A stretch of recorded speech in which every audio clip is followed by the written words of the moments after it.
is it? Professor Liu In is his the father office, at his office. 刘老师还带着校徽。哦，这我也去带个校徽。我这也是在办公室的。I'm at my office.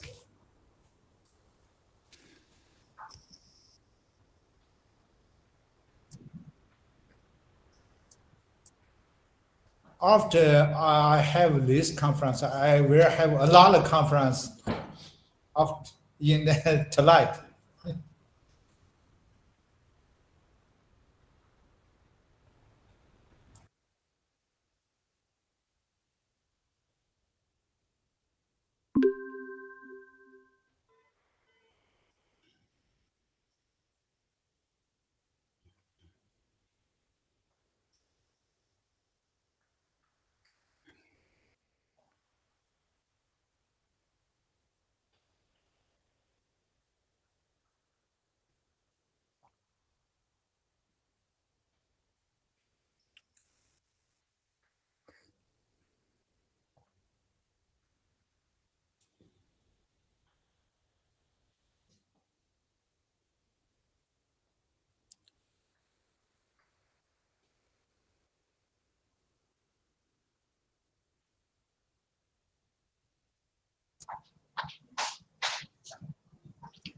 Professor Pankaj Datta, are you here? Please unmute.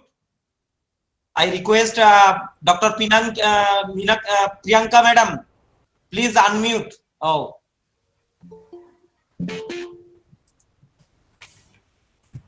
I think so. We can start now.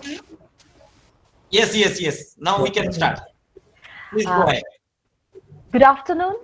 We welcome you all on behalf of the School of Applied Science and Humanities of Haldia, Institute of Technology, West Bengal, India, to the second day of our 5 days international webinar on Linguistics, Machine Learning and Uncertainty Theory 2021.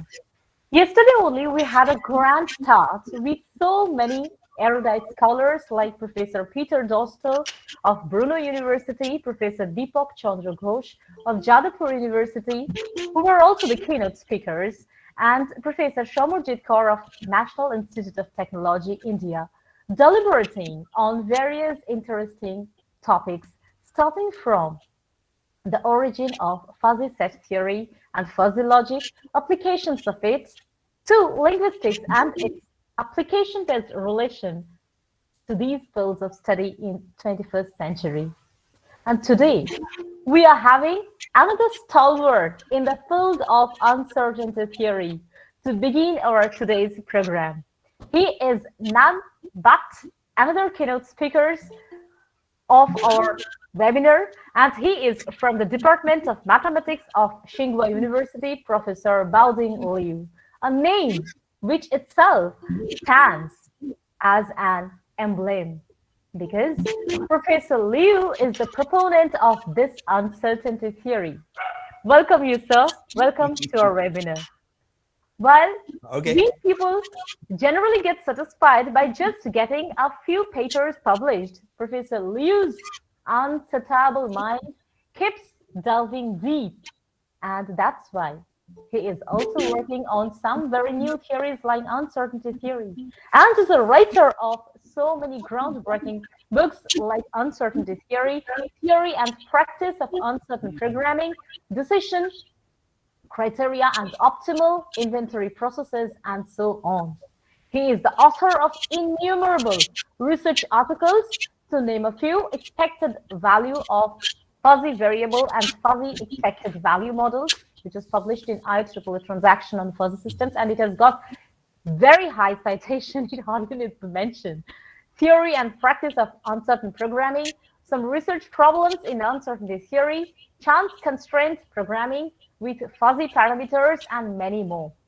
And this session is going to be chaired by another very erudite scholar from IIT Bombay, India, that is Professor Pankaj Datta, a specialized person in the field of decision sciences and operation research from Shailesh Jain School of Management of IIT Bombay. And today, Professor Liu would be speaking on uncertainty theory and would be illuminating us on the subject. And now we would like to hear a few words from our chairperson, Professor Pankaj Dotto. Over to you, sir.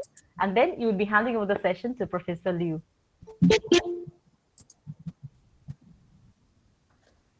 Okay. Pankaj, sir, am I audible to you? I will start. Yes, sir. Oh, okay. Thank you. It seems that you know me too much. Let me see.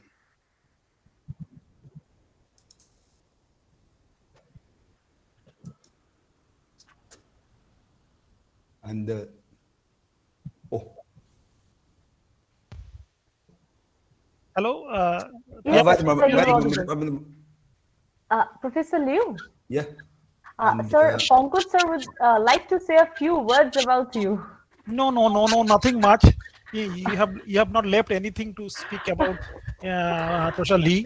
Only thing I'd like to mention that when I was doing my PhD at IIT Kharagpur in early 2000, that time I used to do research on fuzzy logic and the application of uncertainty in different operation management problems, specifically inventory management theories.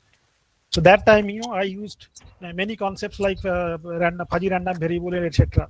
Where I found the only one book in the entire world after searching a lot of research books, notes, etc. library, that Professor Balding Lee has developed a good concept on application of fuzzy set theory in operation management or inventory management. From there, I got huge insights which I have implemented in my research too. So from that time, almost 2 decades ago, more than 1 decade ago, I got to know about Balding Lee. And today he has become a scholar, pillar of this uncertainty theory. And I'm happy that I'm chairing a session for that fellow. Absolutely. We are really blessed today that we are having Professor Liu here with us. So I don't know to comment much about him. Only thing is that I'm also would like to listen his talk. So Professor Lee, over to you. You start your talk now. OK, thank you. 彭景，看看我这现在正常吗？我是不是已经共享屏幕了？还没。还没有。你看到了什么？我只看到了零的样子。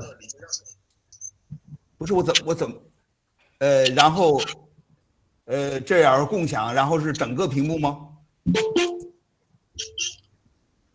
你现在看到了什么？我现在还是什么都看不到。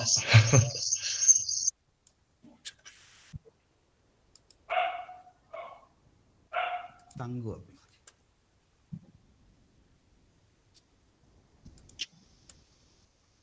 你人在哪儿？我在家，要不喊刘洋他们在。好，叫他们谁赶快过来。这怎么不对啊？哎，彭锦，你在说话吗？你没开声音。啊，我也不知道怎么共享，就是这个里面似乎没有这个按钮。这是共享的。对，这个是展示明示。啊？是不是有个展示立即展示这个里面呢？展示哪个？这是整个屏幕。整个屏幕。有个箭头。分享。对。然后他们看见什么了？出现了一个你的整个屏幕，还没有啊？没有看到你的 PPT 啊？看不到屏幕。3个。看到的应该是这个。应该是哪个？就整个屏幕。If Professor Liu, if you have no option, we can present here. You send via mail. You send to me, I will present, and you just give your lecture. I will present. If any technical issues going on, please send me via email. 无法共享。我看一下，就是这个问题。对，您的是，我先把这摇啊。好。这是哎什么呀？ Yedana, 这 I 有这 don't 个， know why we cannot share our screen.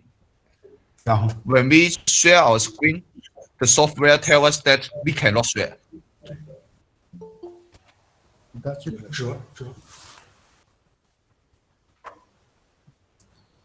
Please turn 可以了。 how to share the 可以了吗？ screen. 哎呀，需要退出会议，退出会议。对，然后再重新进。好。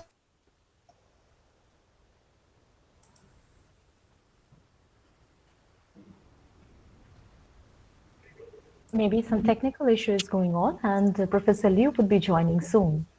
Let's be patient. And he is communicating far from China, from Tsinghua University. And yeah, Professor Liu is here again, visible.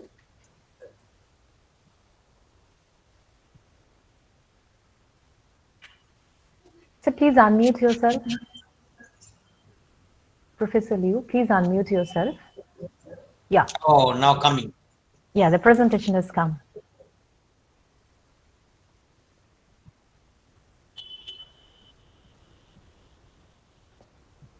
Professor Liu, please unmute yourself.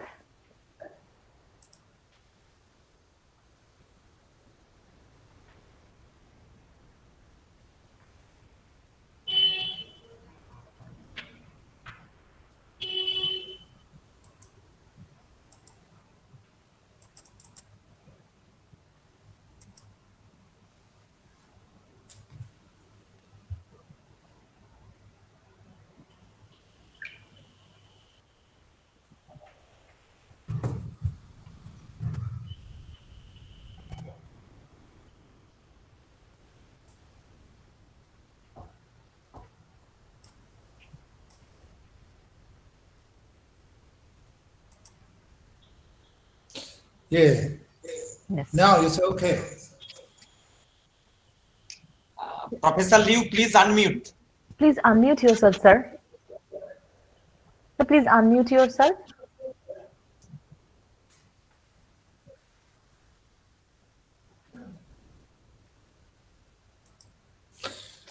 Eh, 刘老师，你没有开麦。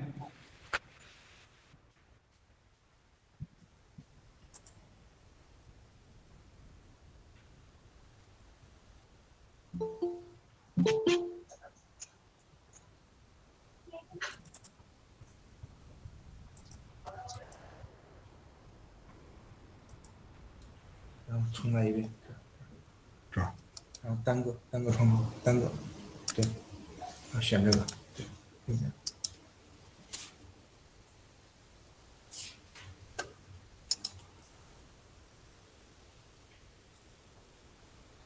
整个视图。 Yes, sir. It's fine now. Okay. Okay. 现在正常了。OK. It's okay now. OK. And thank you very much. And also thank you, Jana, for inviting me to give a talk here.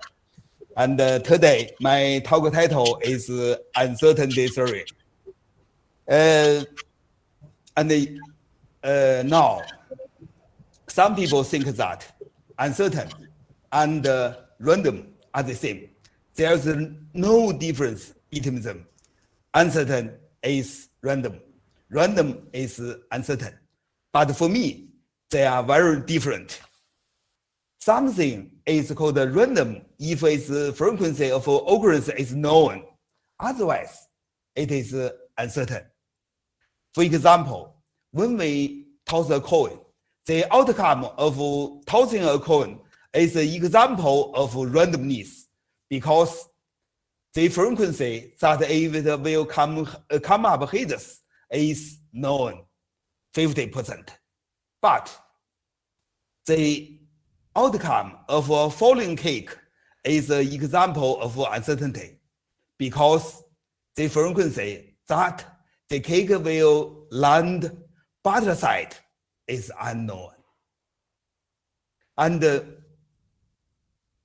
problem is the real world looks like a coin or like a cake. Let's give an example. Now, here is a urn problem. What? Huh? 怎么全屏? No, okay, no problem. Please carry on. It's okay. Wait a moment.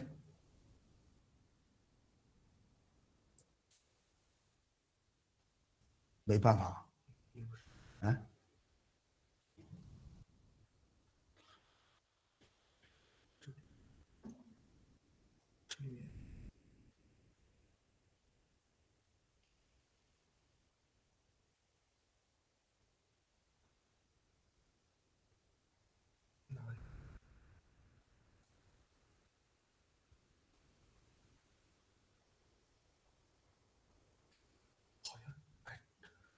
就这样吧。那怎么样回去？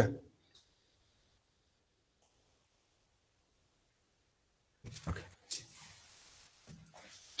Now, assume I, not you, not we, only me. Assume I have filled 100 urns, each with 100 balls that are either red or black. That means we have many balls, and some are red, some are black. Now, I will fill each urn with 100 balls, and you are only told that the composition of different color balls in those urns are IID, I mean independent and identically distributed, but the distribution function is unknown to you. I know it, but you don't know it. Now, I have 3 questions. First one is, how many balls do you think are red in the first urn? Second, how many balls do you think are red in the 100 urns? Third, how likely do you think the total number of red balls is 10,000? Now, like the example, the first problem. Now, how many balls do you think are red in the first urn? The number may be 0, maybe 1, maybe 2, maybe 100. But anyway, it is a number between 0 and 100. In order to answer it, because we have no information, in this case, if your answer is I don't know, that is you are not and then if you answer I have known, it's not a correct answer. In order to answer it, we should use, for example, probability theory or uncertainty theory. Let's say, if we use probability theory, then for the first question, how many balls do you think are red in the first urn? Because we don't know which one is more possible. We have to only think that for each number, here, 0, 1, 2, and 100, each number is with probability 101 over 1. That means 1 over 101. That is, each number is equally possible. And in this case, the number of red balls is a random variable. That is, it is cosine 1. That is k with probability 1 over 101. You have no other choice. This is a Laplace criterion. And that is, the number is a random variable. And for the second question, how many balls do you think are red in the 100 urns? In order to get it, then we have to take the sum. That is cosine 1 plus cosine 2 and plus cosine 100. And then we will obtain a new random variable that is cosine. I think you know how to calculate it. And after that, we will solve the third problem. How likely do you think that the total number of readables is 10,000? Let's say. That is, we should calculate the probability that Kasai is 10,000. If Kasai is 10,000, then each ear must contains 100 readables. That is, for each eye, Kasai is 100. And here, it is a joint of 100 independent events. Because I have promised that the numbers are independent random variables. So here is a joint of 100 independent events. It follows from the law of probability theory. The probability of the joint event is the product. That is, we will take the probability that each Kasai is 100, and then we will take the product. Because each one is 1 over 101, and then the product is about 3.6 times 10 to the power of minus 201. It's a very small number. Until now, I answered the 3 questions. First one, the number of readables in the first ear is a random variable. And the second, the number of the readables in the 100 ears is the sum. Third one, the total number is 10,000. The probability is 10 to the power of minus 201. Do you think, am I right? And let's go on.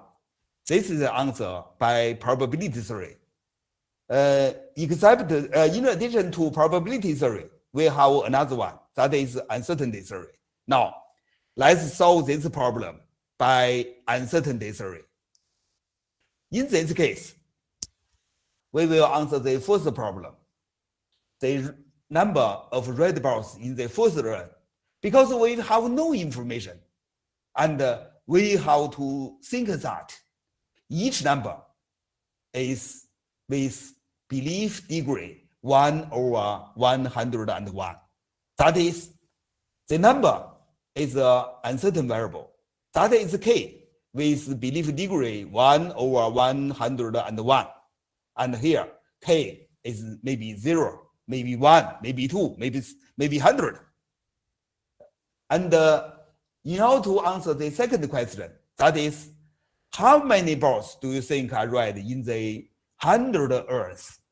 We will take the sum. That is 81 plus 82 and then plus 800. We obtain a new uncertain variable, that is 8. And from the law of uncertainty theory, you may calculate it. And the third question, how likely do you think the total number of readables is 10,000? That is, we will calculate the belief degree that 8 is 10,000. If the total number is 10,000, that is, in each ear, we must have 100 readables. That is, 8i is 100. Now, because I have promised that the number of readables are IID. That is, here is an event, is a joint event of 100 independent event. It follows from the law of uncertainty theory. We will know that the belief degree of the joint event is the minimum. That is this one.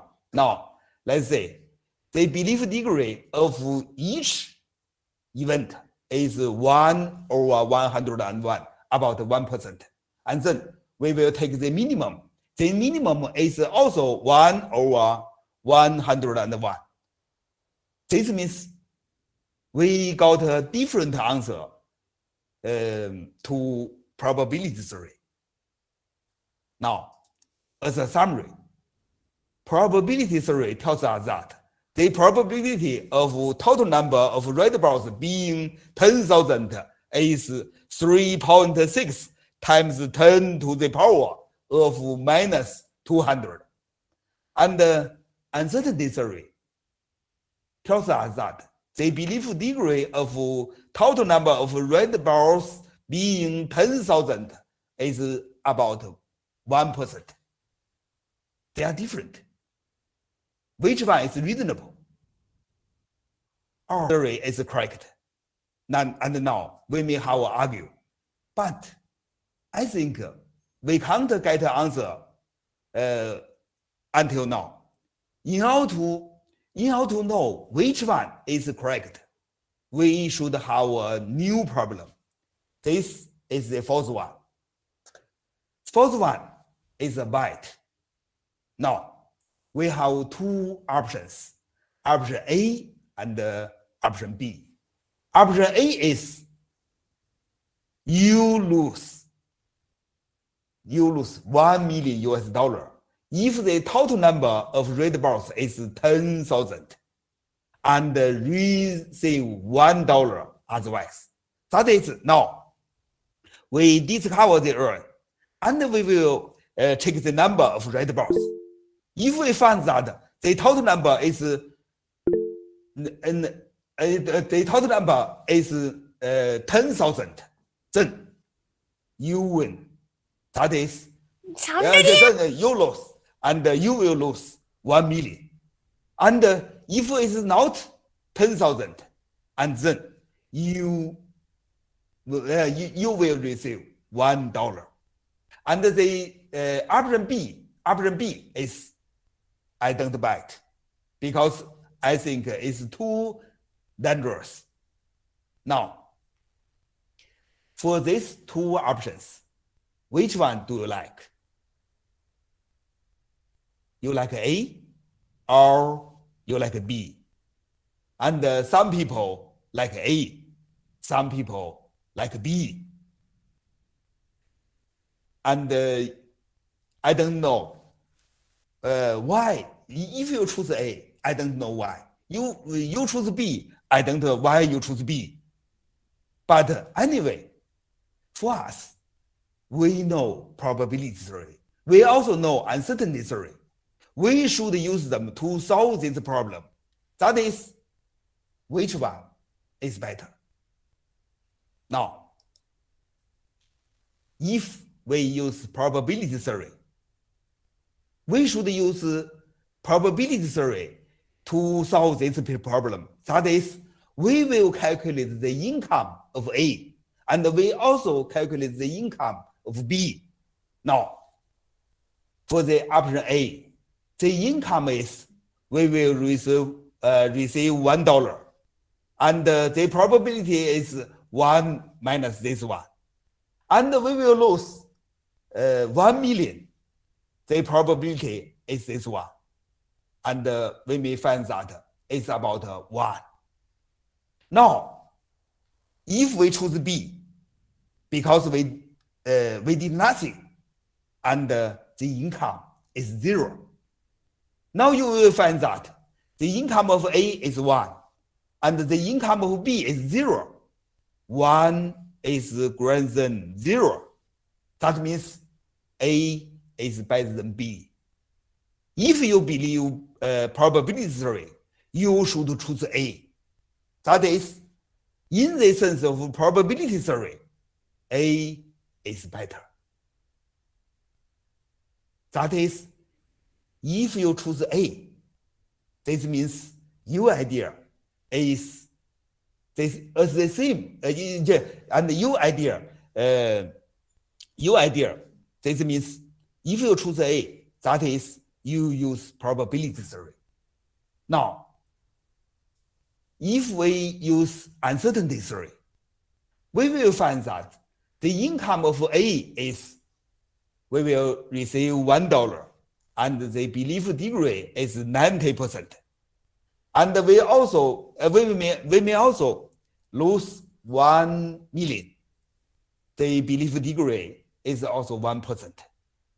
And we will find that the income of A is minus 9,900. And if we choose B, the income is 0. It's clear that minus 9,900 is less than 0. This means B is better than A. That is, if you use uncertainty theory, you will choose B. Now, we have two mathematical systems. If you use probability theory, you should choose A. If you use uncertainty theory, you should choose B. Which one do you accept? That is, we use probability theory. It tells us that we should choose A. If we use uncertainty theory, we should choose B. Which one do you like? Or which one do you believe?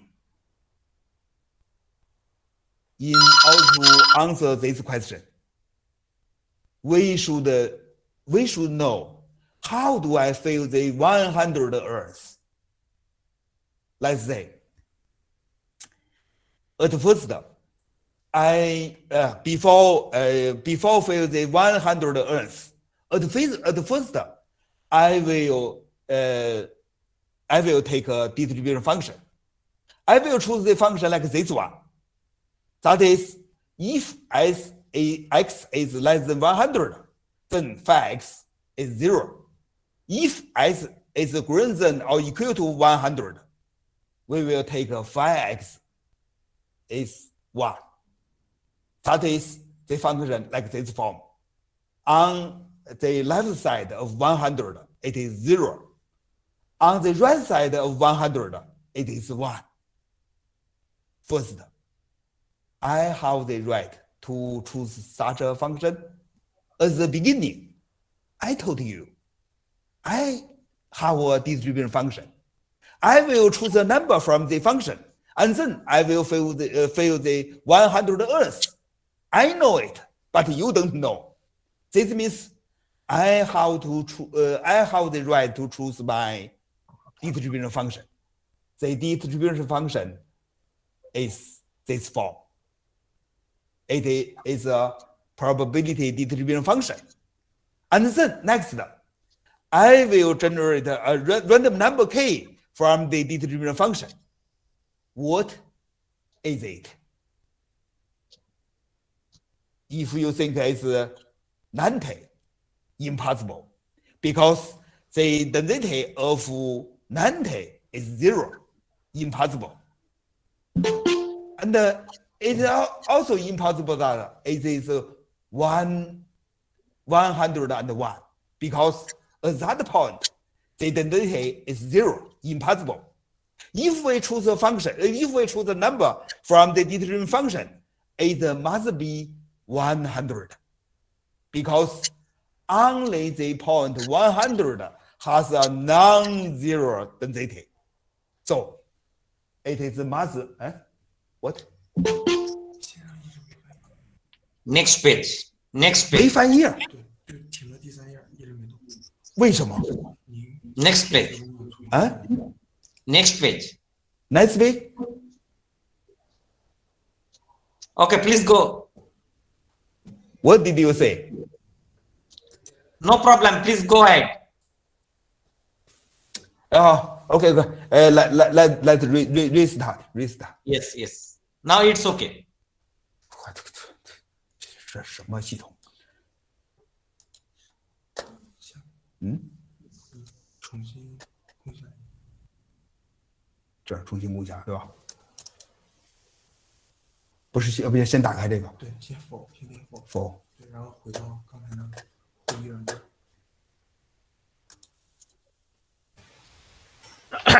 Professor Lee, you can go to the current slide. No need to repeat again because we all understood. 3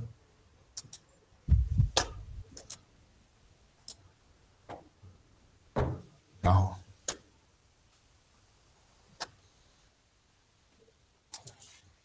现在在翻页吗？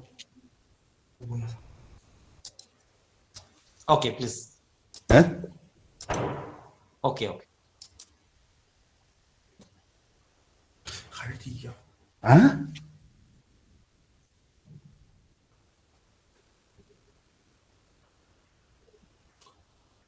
哎，还是第一页。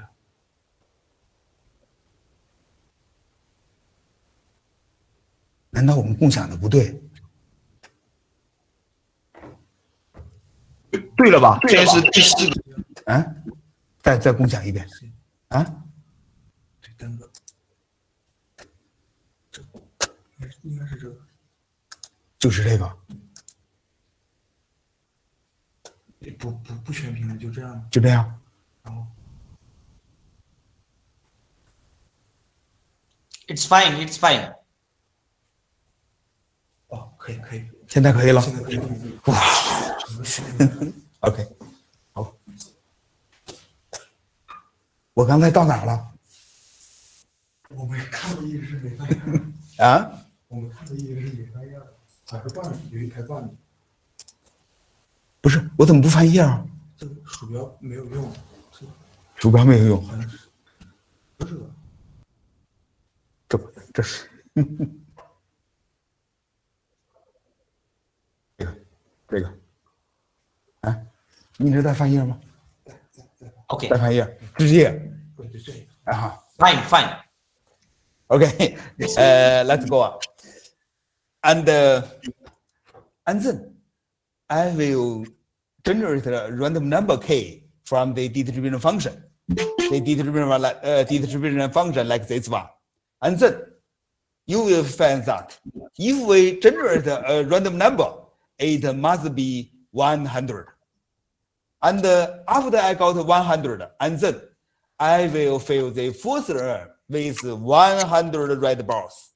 And 100 minus 100, that is 0 black ball.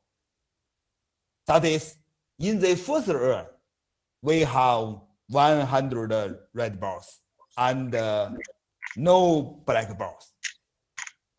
And then after that, I will generate a new random number k from the distribution function phi. It's clear that the number is 100. So I will fill the second row with 100 red balls and 100 minus 100.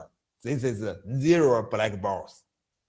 That is, in the second row, we have 100 red balls and 0 black balls. And then I will fill the third one, fourth one, and then the last one, 100. And you will find that in the 100 earths, each earth contains 100 red balls. You know that the number of red balls is 100, 100, 100. They are independent. Also, they are identically distributed. That is, it has the same distribution function phi. And the total balls is 10,000. Now, if you choose A, that is, if you use probability theory, then you will lose $1 million. Am I right? That is, if you use probability theory, you must choose A. If you choose A, you will lose $1 million. Now, I refill the 100 earths. Now, I have also the same bet. That is, you have two choices. One is A, another is B. Which one you will choose? If you use probability theory, and then you must choose A. If you choose A, you will lose $1 million. That is, if you think probability theory is correct, you will lose $1 million.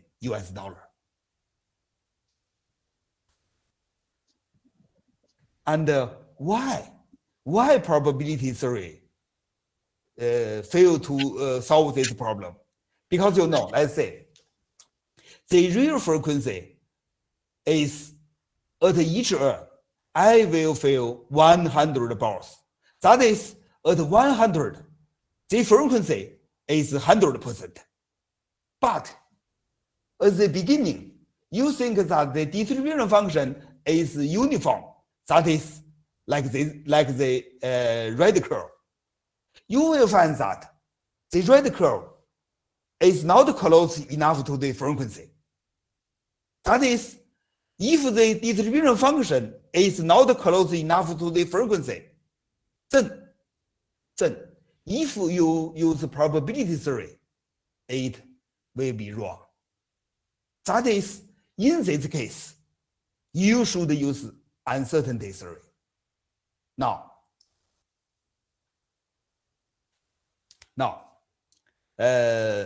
perhaps you want to know, how do we distinguish between randomness and uncertainty? Now, for any given quantity, for example, my height, or for example, stock price, or demand, or price, or anything, if we want to deal with it, we must produce a distribution function for it, no matter what method do you use. And you may use the principle of least squares. You may use moment method, but anyway, you may use any method. After you got the distribution function, you will ask your question. Your distribution function is close enough to the frequency. Enough. If you think your distribution function is close enough to the frequency, then at this time, the quantity is random, and the distribution function is probability distribution function. In this case, you should use the probability theory. If your distribution function is not close enough to the frequency, then my height is uncertain. And in this case, the distribution function is uncertainty distribution. And in this case, you should use uncertainty theory. That is, in order to use probability theory or uncertainty theory, at the beginning, we must produce a distribution function. If you think your distribution function is close enough to the frequency, then you use the probability theory. Otherwise, you have to use uncertainty theory.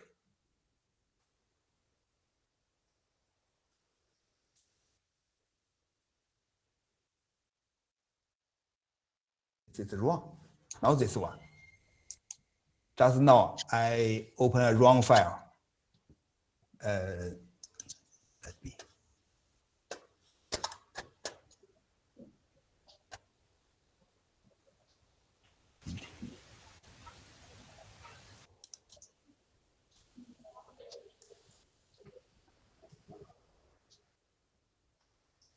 And it's normal? It's okay. Okay, thank you. Go ahead. Next. Okay. Next. Now, maybe your next question is how to test whether the distribution function is close enough to the frequency or not. how to test it? I have no idea. I don't know. But I know that the distribution function obtained in the most practical problem is not close enough to the frequency. That is, if we toss a coin or toss a dice, and then in this case, the distribution function is close enough to the frequency. But for the real problem, for example, stock price, for example, product demand, and any real problem, you will find that your distribution function is not close enough to the frequency. That is, in practice, we should use uncertainty theory rather than probability theory. Now let's next. Perhaps many people, they know fuzzy size theory very well. They will think that maybe probability theory doesn't work. Maybe uncertainty theory doesn't work. And we have the third tool, that is fuzzy set. I would like to test fuzzy size theory here. Now, I will give first example. That is about my height.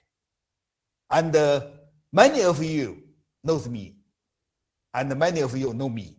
And you will think that my height is between 1.6 and 1.8 meters.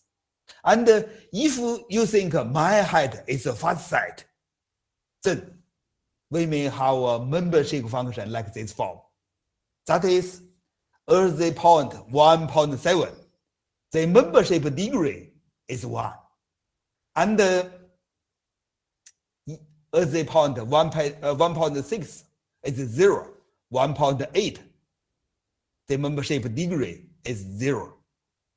Now, if we think that such a function is my membership function, that is the membership function of my height. And from fuzzy size theory, we make as the first conclusion, that is, my height is exactly 1.7 meters with probability 1. Am I right? And from the formula invented by Professor Azad, we will know that, because you know the probability will take the maximum of the membership function. From such a formula, we may get that my height is exactly 1.7 meters with probability value 1. And do you agree with such a conclusion? I hope so. And second, from fuzzy size theory, we make out another conclusion, that is, my height is not 1.7 with probability measure 1. And from the first conclusion and the second one, we will know that we have two events. One is my height is exactly 1.7. Another event is my height is not 1.7. And from the first and the second conclusions, we may get that exactly 1.7 is as possible as not 1.7.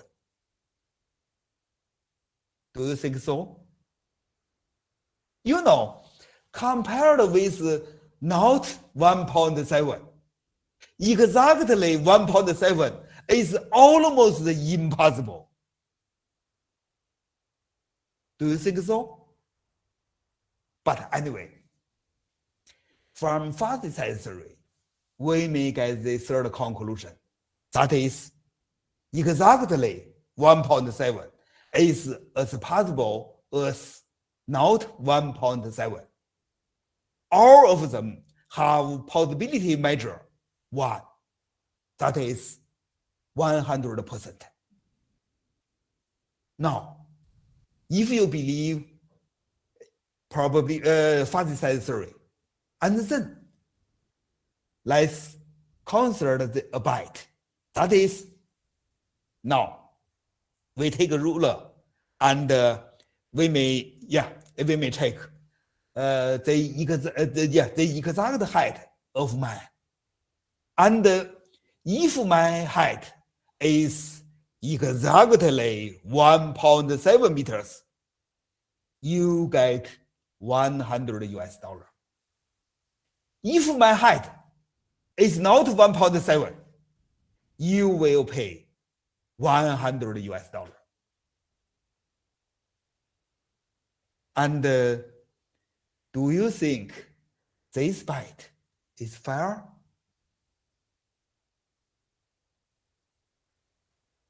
Let's repeat it. Now we have a byte.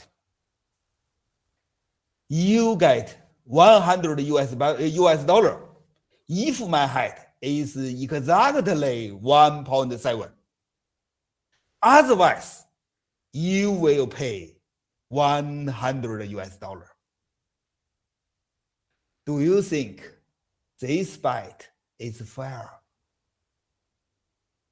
Now,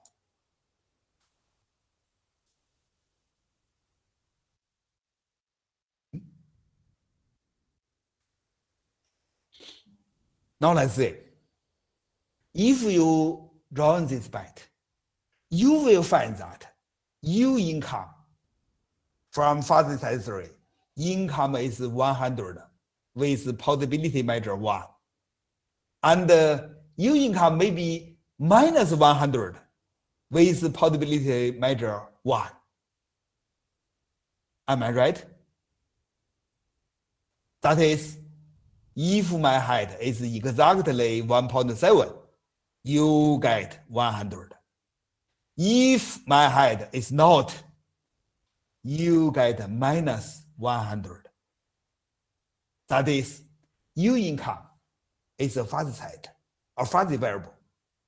It has only two possibilities. One is 100, another is minus 100. Now, for my income, it is minus 100 with possibility 1 and 100 with possibility 1. That is, your income and my income are the same. From the viewpoint of fuzzy set, they are indifferent. They have the same mean, same values. Everything is the same. That is, from the viewpoint of fuzzy set theory, the byte is fair. And if you think the byte is fair too, and then place your byte on exactly 1.7, you will find that you will lose all you have. Am I right? Because my height being exactly 1.7 is almost impossible. And if you think the byte is unfair, this means fuzzy set theory is not acceptable. Am I right? Now let's go on. The second example is, I have two intervals. One is from 1 to 2. Another interval is from 2 to 3. If I say 1 to 2 is a subset of 2 to 3, am I right? No. You will know that. It is completely wrong. This is a wrong idea. Now, I would like to use fuzzy set theory to reconsider this problem. Let's say, in 1978, Professor Azad invented a formula. That is, now we have a crisp site B. We have another fuzzy site Xi. Xi is a subset of B. The possibility is we will take the maximum of mu x on B. This formula was invented by Professor Azad in 1978. I think you know it very well. Now, from this idea, first, we mentioned that the interval from 1 to 2 is a special fuzzy set. Is membership function like this one. That is, if x is between 1 and 2, and then the membership degree is 1, otherwise it's 0. That is, any crisp set is a special fuzzy set, and the membership function is just its indicator function. And now, we use Zad's formula, that is, we use this one. We will find that the probability is mu x. We will take the maximum of mu x on the interval from 2 to 3. And we will find that the value is 1. That is, fuzzy set tells you that the probability is 1. That is, 1, 2 is a subset of 2, 3. Is 100% wrong, right. Do you agree?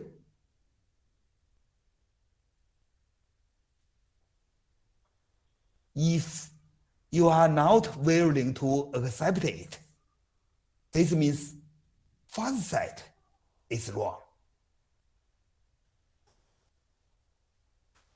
Finally, I would like to conclude that fuzzy set theory is bad mathematics because, first, in mathematics, fuzzy set theory is not self-consistent. Second, in practice, it may lead wrong results. That is, many people think that in order to deal with the real world, we have 3 mathematical systems. One is probability theory. The second is fuzzy set. Third one is uncertainty theory. And now, from the 2 counterexamples, we may say that fuzzy set is wrong. And the fuzzy set can't be called mathematics. That is, we have no the second one. That is, we only 2 mathematical systems. One is probability theory, another one is uncertainty theory. Now, let's go back to the first section, the first page. And in the first page, I claim that something is called random if its frequency of occurrence is known. Otherwise, it is called uncertain. Now, tossing a coin is an example of randomness because the frequency is known. And for falling cake, its outcome is an example of uncertainty because the frequency is now unknown. Also, Murphy's law tells that the bottom side is more possible, but in fact, we don't know its real frequency. And the last question is,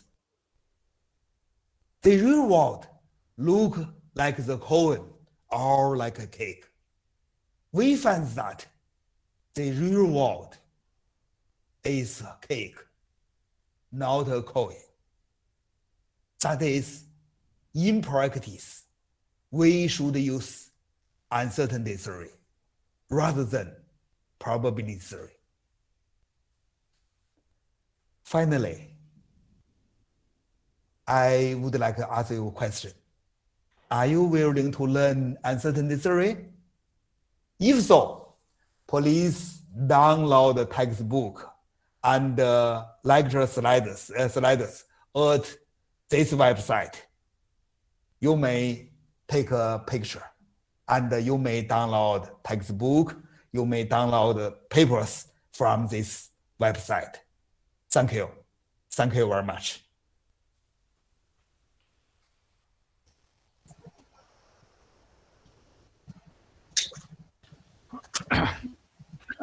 So, Professor Jana, should I initiate little bit of discussion part? Yes. Please proceed. Professor Lee, this is Professor Datta this side from IIT Bombay. It was nice to listen your talk. Before I ask any questions, I would like to pass to the audience first. Let the audience ask questions. Then I'll come back and I have some interesting questions to you. That may be a question or that may be a counter, kind of attack. I'll come to that. But let first students to, participants to ask questions to you. There are some arguments from my side. I'll come to that. But first, students, let the audience to come. Audience, please, you have any questions? Please unmute. If you have any question, please unmute first. Then, actually, most students, you may post your question in the chat box.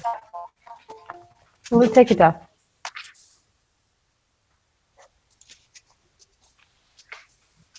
I think, sir, Pankaj sir. Yes, please. Till Yes. the post, you please start the interaction. Okay. Because professor is talking from such a distant place. Yes. You please carry on. Professor Lee, can you come back to the slide, just two slides back, where you have put three circle, randomness, fuzzy set theory, and the uncertainty theory. Can you please open that slide? This page? The second last, perhaps. Second? This one. Yeah, okay. So, frankly speaking, I liked your talk very much. My questions to you is that, since you said that fuzzy set theory should not be, researched or talked, etc. But the thing is that there are a huge community in the country, in the world, who works on that. So I will not go to that level. I will come in comparison to probability theory and uncertainty theory. Since you are saying that both are different, probability theory and uncertainty, I am not talking about the fuzzy set theory, I am talking about probability theory and uncertainty theory. My questions to you is that, do you not think that uncertainty theory is a superset of probability theory? What? Uncertainty theory is a superset of probability theory, or probability theory is a subset of uncertainty theory? Uncertainty theory is what? My question is that probability theory and uncertainty theory are not disjoint.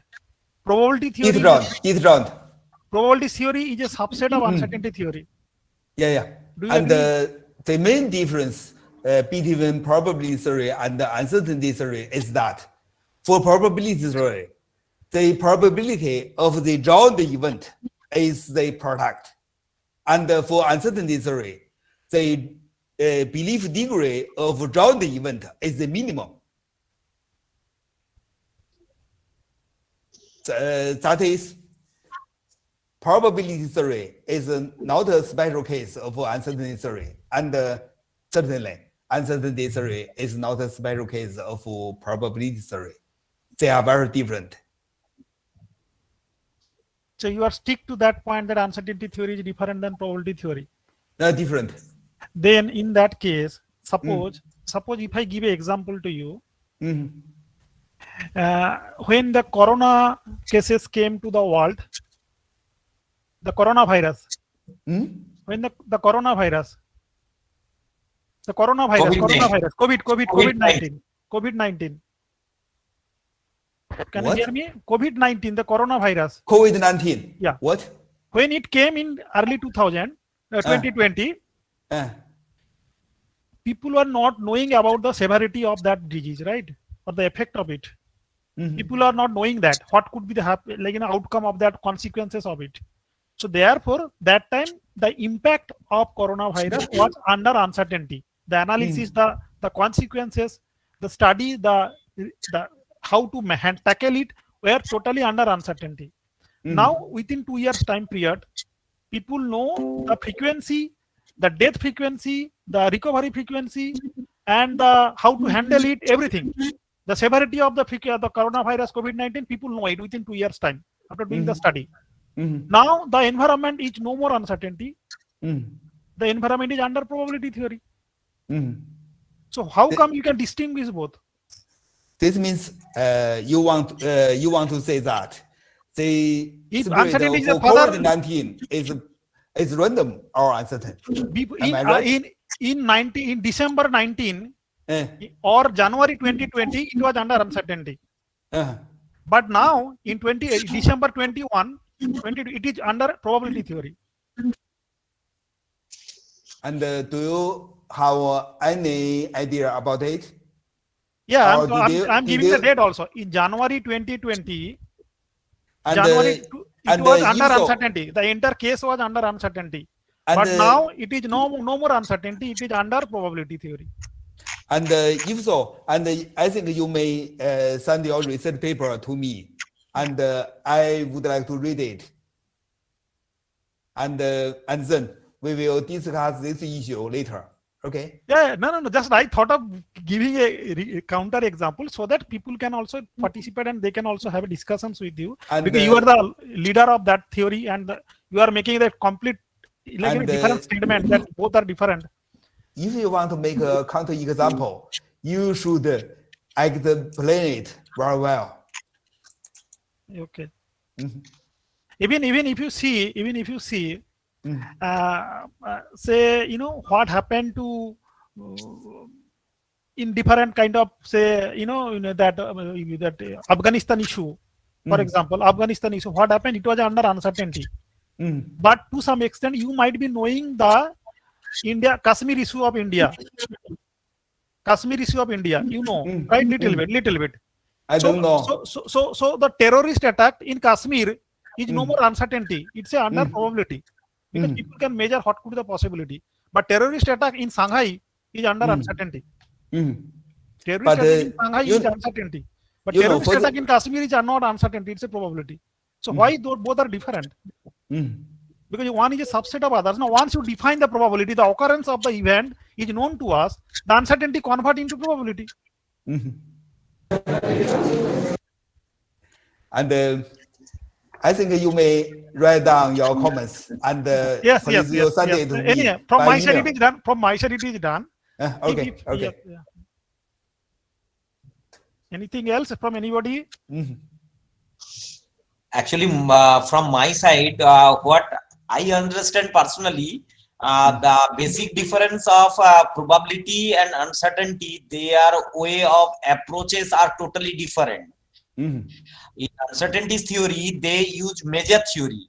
That's why they are way of approach and but applications are same, but way of approach are totally different. Uncertainty, it is not uncertain. Both are not same. Uncertainty theory with the application of probability in some 4 axiom, based on 4 axiom with the some measure. This is the basic difference. Both definitions are totally different and approaches are totally different. Okay, Professor Datta. Yeah, it's fine. Yeah, Professor Lee, it's a nice talking. I think you may download my book. In my book, I write a section for COVID-19. And I will, in that book, I explained why we use uncertainty theory rather than probability theory. We will find that the residuals looks, they are not white noise in the sense of probability theory.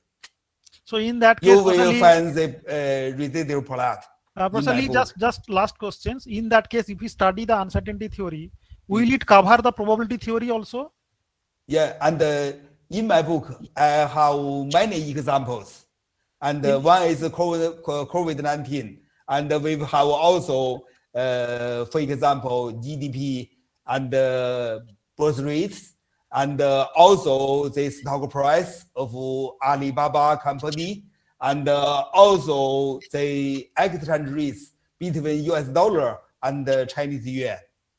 And I think if you want to know it more, and you may download my book. Thank you. Yeah. Thank you, Professor Lee, for such a nice talk. Not Lee, and my name is Liu. Yeah, Liu. Liu, different, very different in China. Yeah, according Liu. Yeah. So if there is no further questions from the audience, then let us have a vote of thanks to Professor Liu.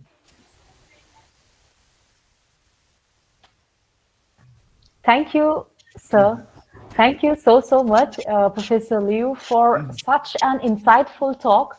And when you're explaining where to use probability theory and where to use uncertainty theory, and where in probability theory tells how to distinguish between randomness and uncertainty, we were really listening to you spellboundedly, and the examples that you were giving and explaining were really very insightful.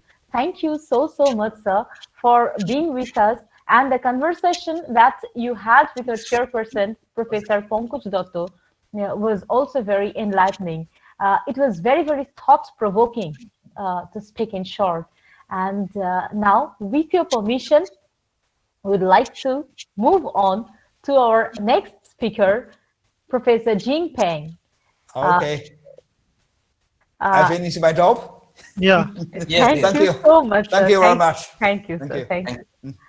And now we would like to listen to Professor Jing Peng, but before he starts, we would just give a brief introduction of Professor Peng. He is a professor in the Institute of Uncertain Systems, College of Mathematics and Computer Science of Guanggang Normal University, China. He is also a very renowned professor in this field of study and is the author of many articles, namely a few option pricing model for stocks in uncertainty markets, parallel machine scheduling models with fuzzy processing times, a course of uncertainty theory, pricing and effort decisions for a supply chain with uncertain information, and many more.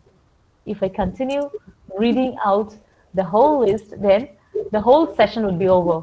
So, without prolonging much, I would like to hand over the session to Professor Peng, who is an expert in the field of uncertainty theory, uncertain programming, and intelligent computing. Professor Peng, kindly deliver your speech. Now, it's over to you. Thank you, Mr. Chair. Yeah. Good afternoon, everyone. Can you hear me? Yes, So can you see the share screen? My not share yet, screen? sir. Not yet, sir. Not yet. It's coming, probably. Not yet. I have written it down.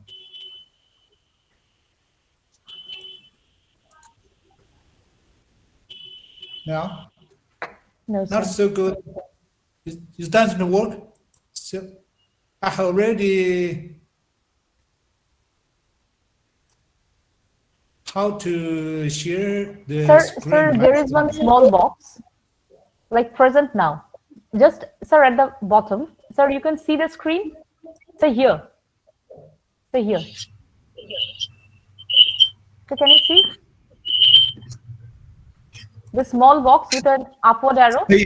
彭老师，您看一下那个窗底下有那个按钮，是有这个箭头啊，我已经点了这个整个屏幕，按照刚才叶挺清也是这样说，我刚才他现在就是点这个的时候，它可以出来，但是我再点分享的时候，它分享不了，就那个分享的。那彭老师，要不我试一下，看能共享吗？你看一下，我这个屏幕你要点全屏，我已经准备好了，但是它为什么它分享不了呢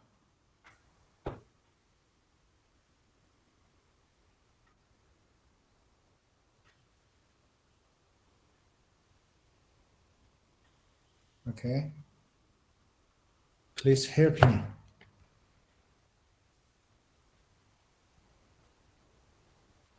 Yes, sir, it's coming. It's coming now? Yes, sir. I hope so.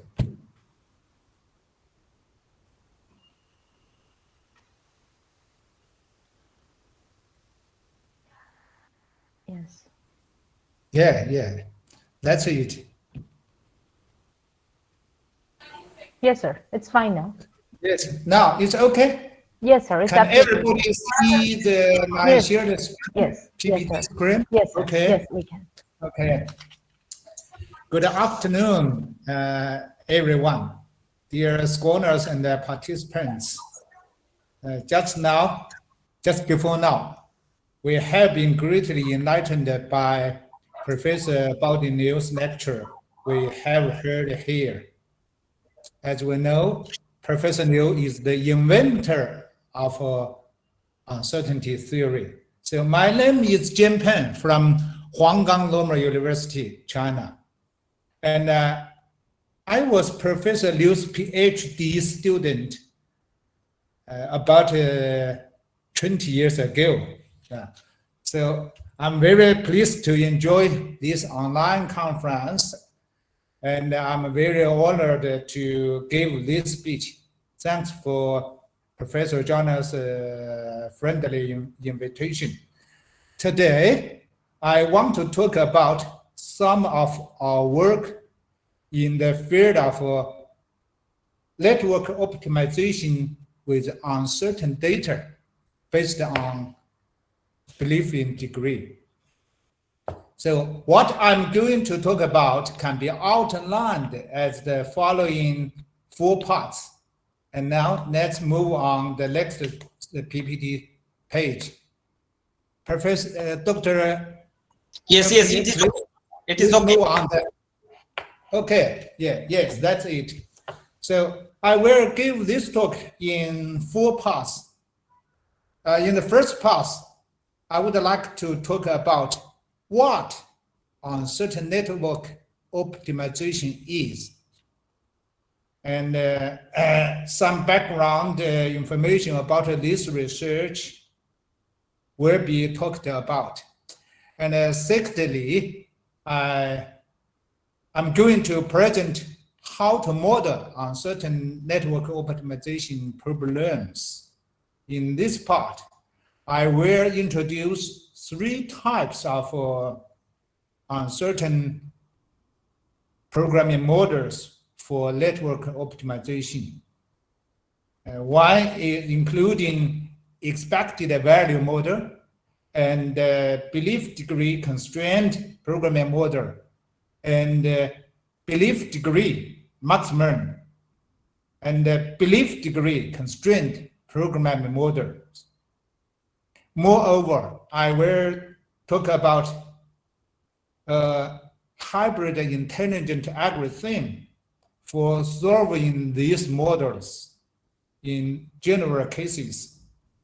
After that, in the third part, I will show you which articles have been published in the past decade during the past 10 years. And finally, I will finish my talk with some future research directions and a few concluding remarks. Okay, let's move on to the next page. Yeah, so this is a map of world map behind me, just in my office room. Yeah, so you can find you can find from this world map that there are so many networks in our real life. For instance, logistics network, transportation network, and power supply network, and communication network, including TV network and the cabin TV network and telephone network. And we're now on the internet network or computer network. More importantly, that social network is very important in our real life. So what does a social network mean? A social network is a social structure made up a set of social actors, such as individuals or organizations, sets of pairwise ties, and other social interaction between or among actors. It is known as sometimes known as a virtual community, alternately. So a social network is a website that brings people together to talk, share ideas and interests, or make new friends. So this type of collaborations and sharing is sometimes known as social media. For instance, Facebook, LinkedIn, Twitter, and YouTube are all examples of social network. Nowadays, QQ, WeChat, or microblog are very popular in China, especially for young groups. So on the left, we can find a logistic network. Actually, logistic network refers to the mathematical structure composed of two basic elements of the line or edge, which carries out the logistic movement mission, and the nodes or vertices, which carries out the mission of logistic standard wheel. So logistic network in real life consists of, as you know, the manufacturers or suppliers, from the suppliers, manufacturers to dealers or distributors, and then to maybe to wholesalers or retailers, and then finally to the consumers. So, actually, from this picture, we can find that network is very popular in our life. And next one, please. Dr. Ye, please go to the next page. Yes. So here, you may ask a question that what is network optimization? By network optimization, we mean to study the problems, how to optimize the characteristic structure or some descriptive measures of a network efficiently. In fact, network optimization is a subset of, is a branch of mathematics optimization that is related to mathematics, operational research, graph theory, and computational complexity theory, and so on. So here, I would like to take one example. What do you think is the best way for you from your city, from West Bengal, India, to Wuhan, our city, China? By airplane, or by train, or by car?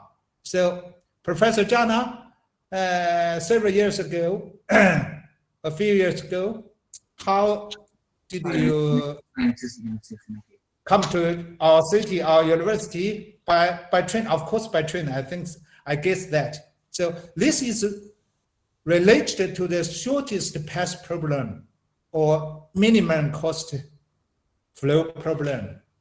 So there are many classical network optimization problems in this table. For instance, shortest path problem, minimum spanning tree problem. Yesterday, we have heard a talk by Professor Samajit Gaur. Yes. In his talk, he took a lot of much about the multiple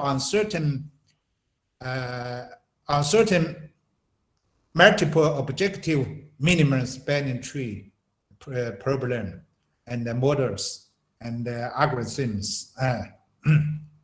So, moreover, for instance, Ola-Tour problem and the TSP problem and the Chinese postman problem and the VRP problem, maximum flow problem and minimum cost flow problem, and so on and so forth. And so many network optimization problems took place in our real life. And also we are concerned about the theoretical aspects, how to model this kind of network optimization. Okay, Dr. Ye, please go to the next page. Yeah, here. But today, what the topic of my presentation is uncertain, just like uncertainty, uncertain network optimization. So what is all? What is at all? Uncertain network optimization. By uncertain network optimization, it is mean that the study of network optimization with uncertain data. Perhaps you look at it like a new concept. Actually, uncertain data means indeterminate quantity, or we can say it is imprecise data. Anyway, under uncertainty.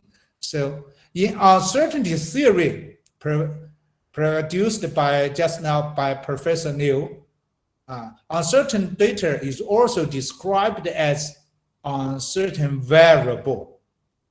So in my talk, I would like to say use uncertain data, which represents the domain and type and implies all the belief degrees, representing the strengths, large or small, that the related uncertain events will happen.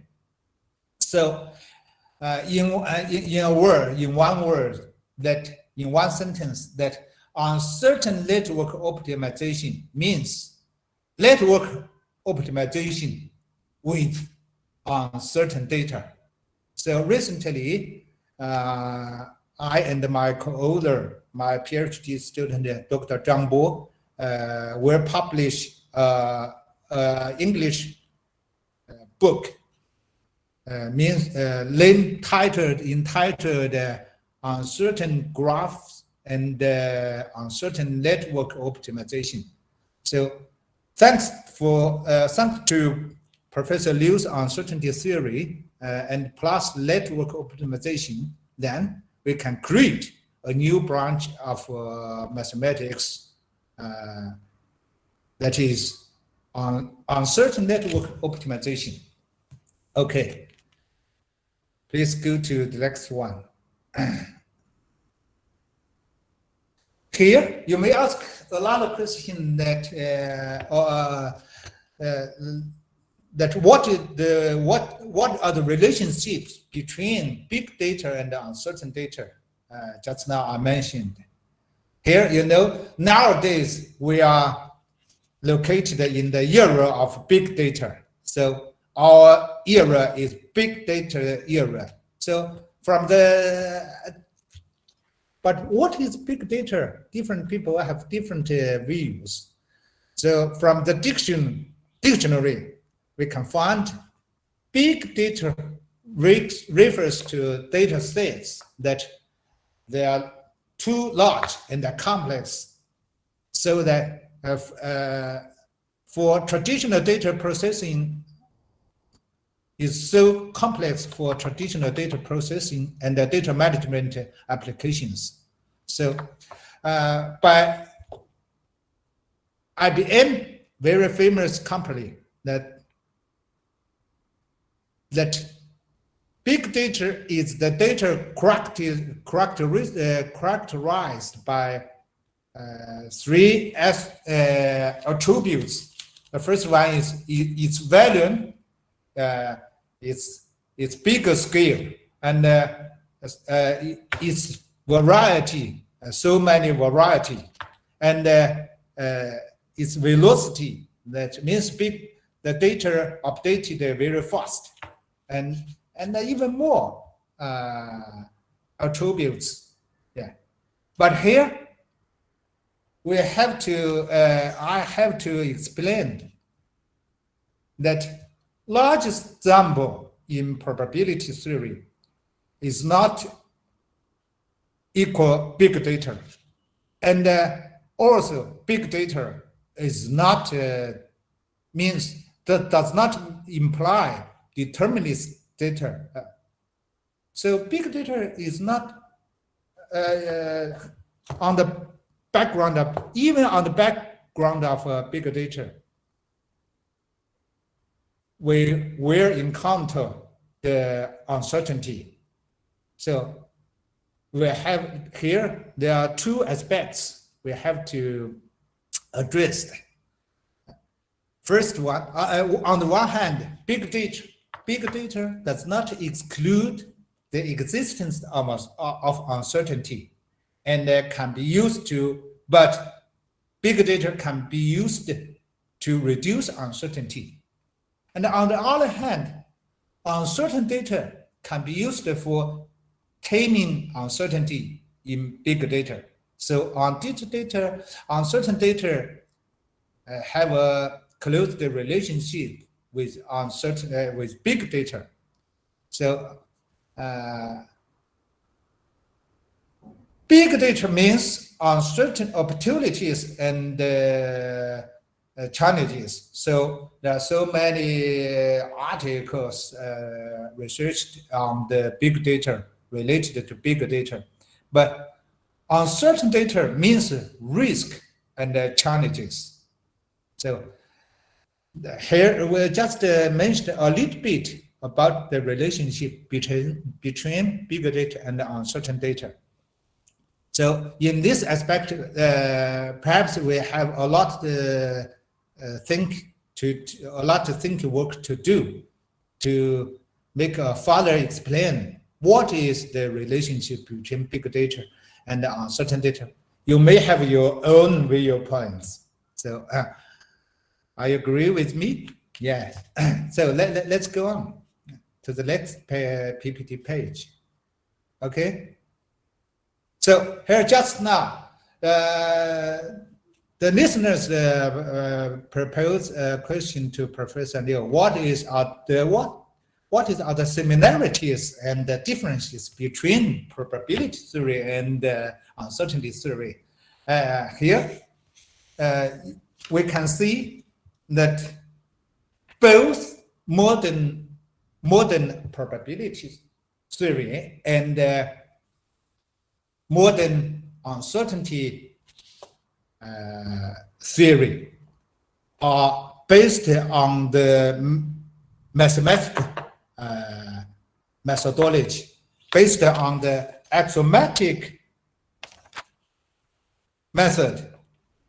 The axiomatic method is a method to build a mathematical deductive system from as few as possible undefined original concepts, also called basic concepts, and a set of original propositions, also called basic axioms and or postulates, used in pure logical reasoning rules to obtain propositions, theorems, or the theorems.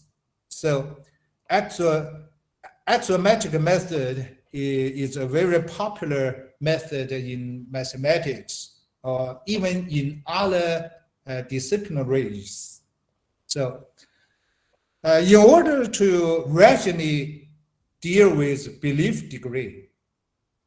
Uncertainty theory originally created by Professor Liu in 2007 and subsequently studied by many researchers, by many scholars. Nowadays, uncertainty theory has become a branch of axiomatic mathematics for modeling belief degrees.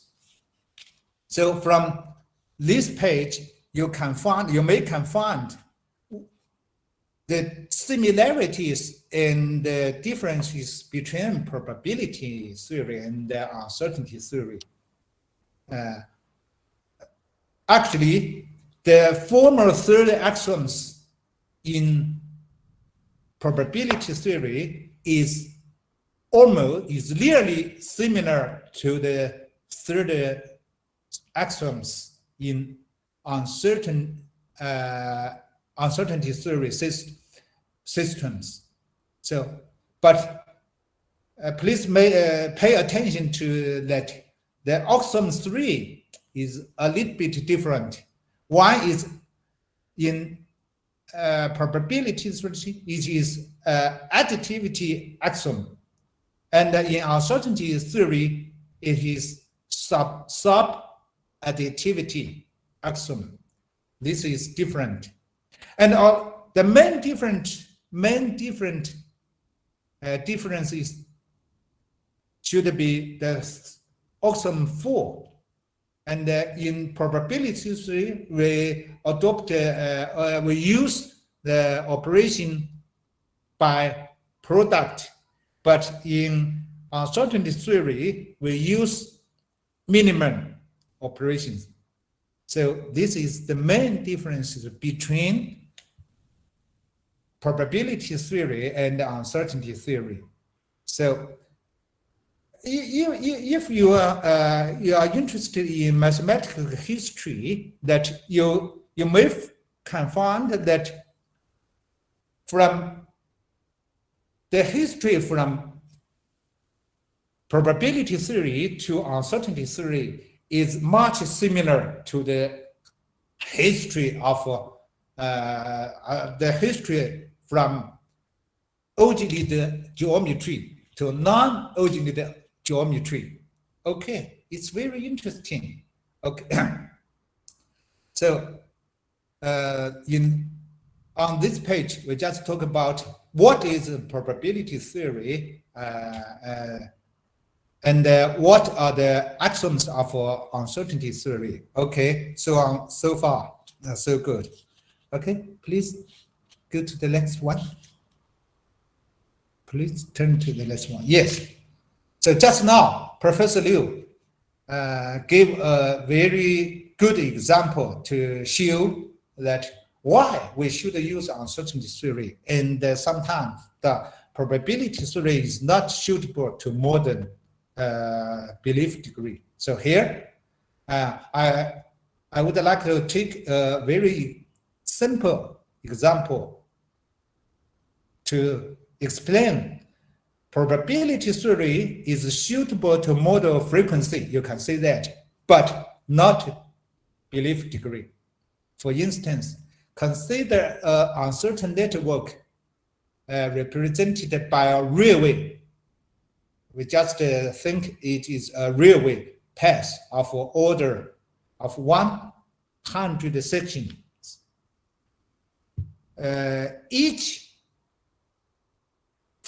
In real life, it may stand the 90%. 90% may stand for the credibility or possibility or and belief degree.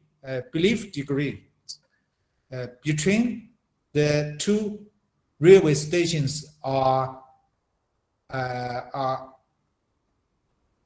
transported or collected by train. So if the belief degree, and here the 90% in the figure stands for the belief degree. It's not a probability because it's not the frequency.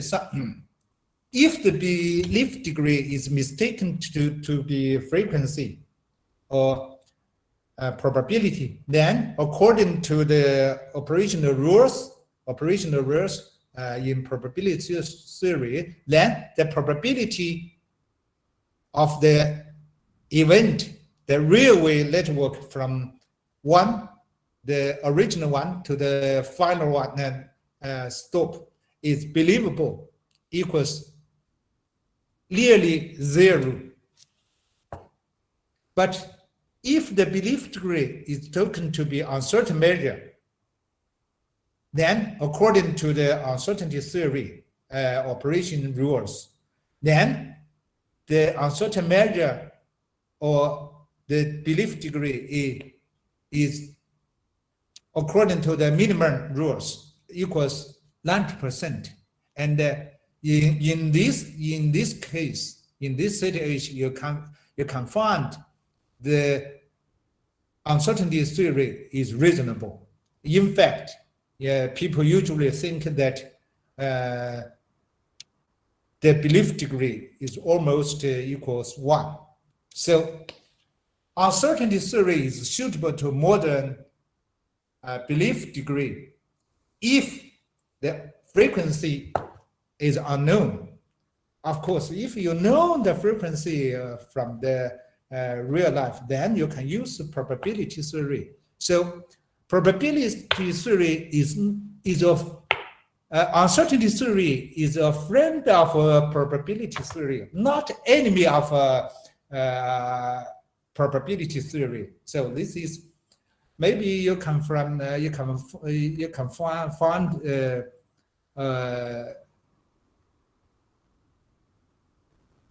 the correct viewpoint from this very simple example.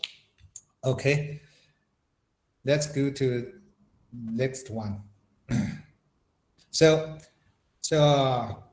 uncertain network optimization problem research area can be divided into 2 main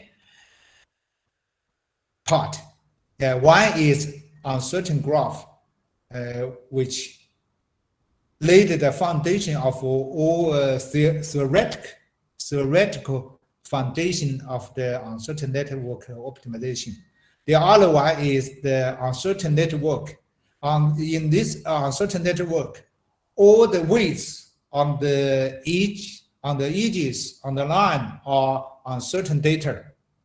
So from the bottom, the figure on the bottom, so it shows how the uncertain network, can be divided into uncertain 2 branches. One is uncertain graph, and the other is uncertain weighted network. Of course, we can divide it in more details. Okay, please move on the next page. Thank you. So now it's time for me to talk about in the second part, how to model weighted uncertain network. So in order to answer this question, firstly, we would like to, the first important problem is how to express the uncertain network. So here, N stands the uncertain network, and V stand for the load set, and A stand the out set, and the cosine stand the uncertain data. Sometimes we would like to use the uncertain vector, stands for the uncertain values corresponding to the outer vectors or uncertain weights. So as you know, that in the optimization problem, there are usually 3 key factors. First one is what is your decision variables? What is your decision variable? This is very important. That means the decision for leaders, for managers, or for yourself. Yeah. Well, and the second factor is objective function. What is your objective function?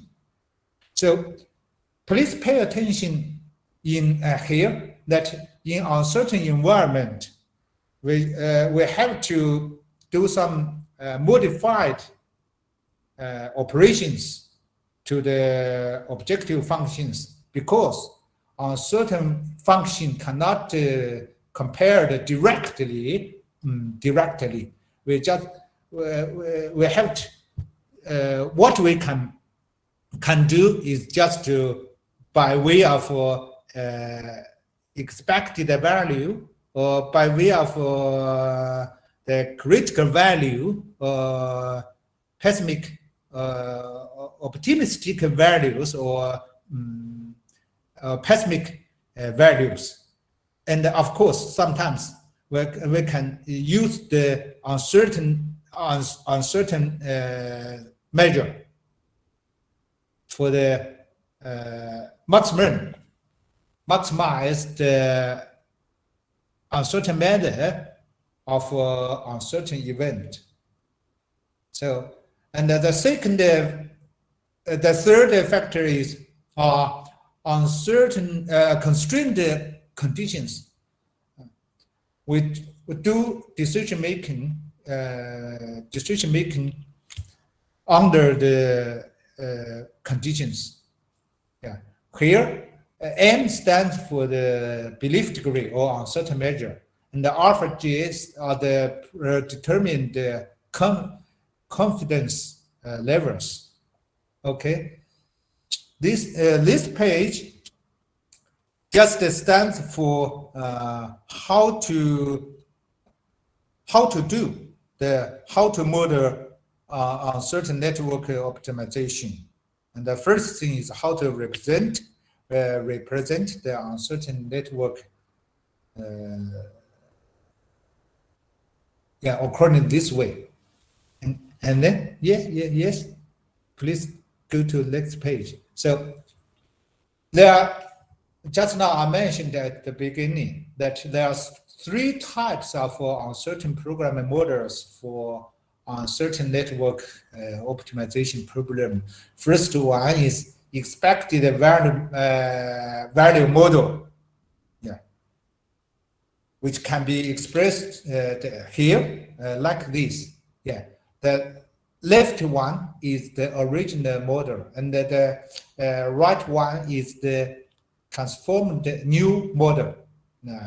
But due to the time limited here today, I have not much time to explain how to transform the models from the left one to the right one.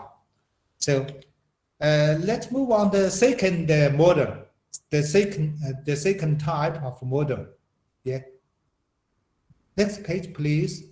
The second type of optimization model is belief degree constrained programming model, and on the left one is the objective function is the critical values of the objective functions, and the constrained functions is the it's just under the confidence level to ensure the constraint conditions hold with some kind of belief degree. Alpha is the belief alpha or alpha J are the belief degree levels. Okay, and similarly, the left is the original model, and the right is the transformed model, which will be easily solved by linear program or a non-linear program, but the right model is not uncertain model, it's just crisp model. Okay, so let's move to the third model.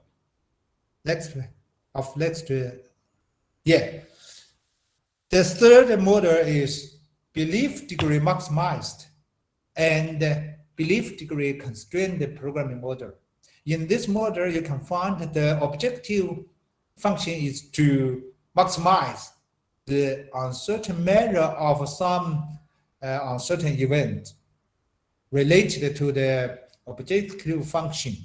And the constrained conditions is similar to the second model, those in second model. And the last one is the original one. And the right model is the model which have been transformed to a new one. So according by the advantages of uncertainty theory, sometimes usually it's very convenient for us to transform the left model to the right model. Okay. Generally, we can emerge the former mentioned three kinds of models into one. Actually, in Professor Liu's book, we can give the general uncertain programming model like this. The minimum, actually, this is a crossing. This is a crossing model, and the objective is to minimize the expected value of the uncertain objective functions, and the constrained condition looks like this, and given some belief degree levels, and ensure the uncertain measure of the original constrained condition where holds is more or less the given belief degree levels.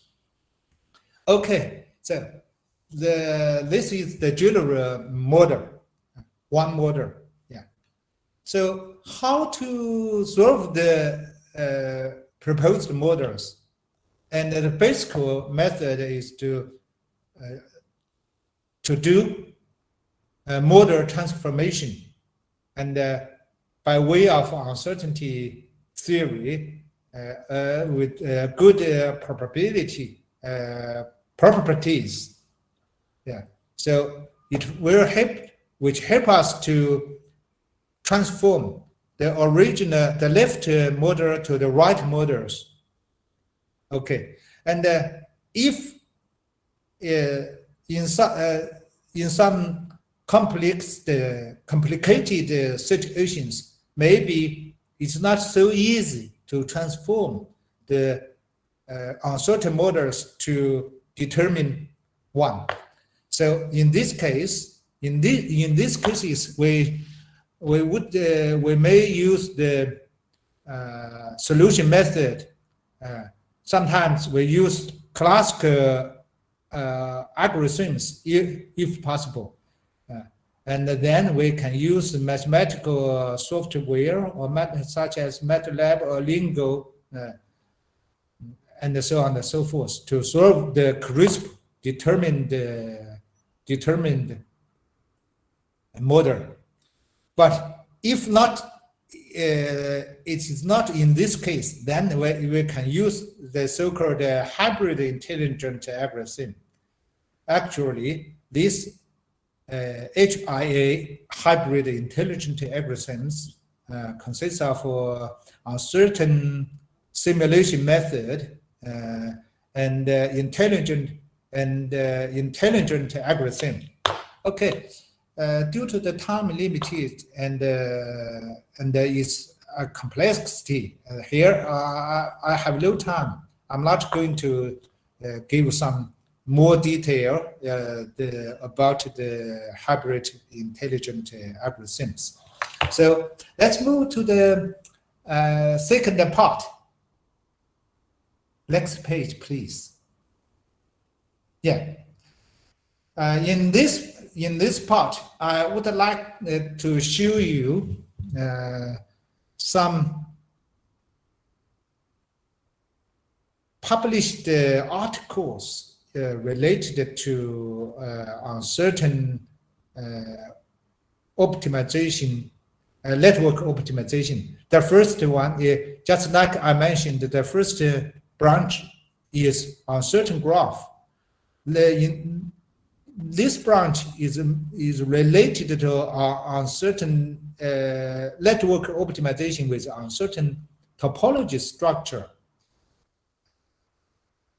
So we can find in recent 10 years from in the past decades, there are so many articles, papers published in international journals. Most of them are cited journals. So Dr. Zhang and I, and in as early as in 2012, we made this research on this field, on this area. Okay, please to the next one. Yeah, faster and faster. Yeah, next page. Yeah, in this page, on this page, you can find the last page down. Yeah, you can find the second branch of uncertain network. Some of research articles related to this area, and the next page is a new. Next page is actually it's a new area with the crossing field of probability, both uncertainty and randomness. And the answer here, I would like to talk about how about the researchers' distribution in this area. You can find, of course, here uncertainties. I mean, scientists or scholars are doing research job on uncertainty are widely distributed across the world.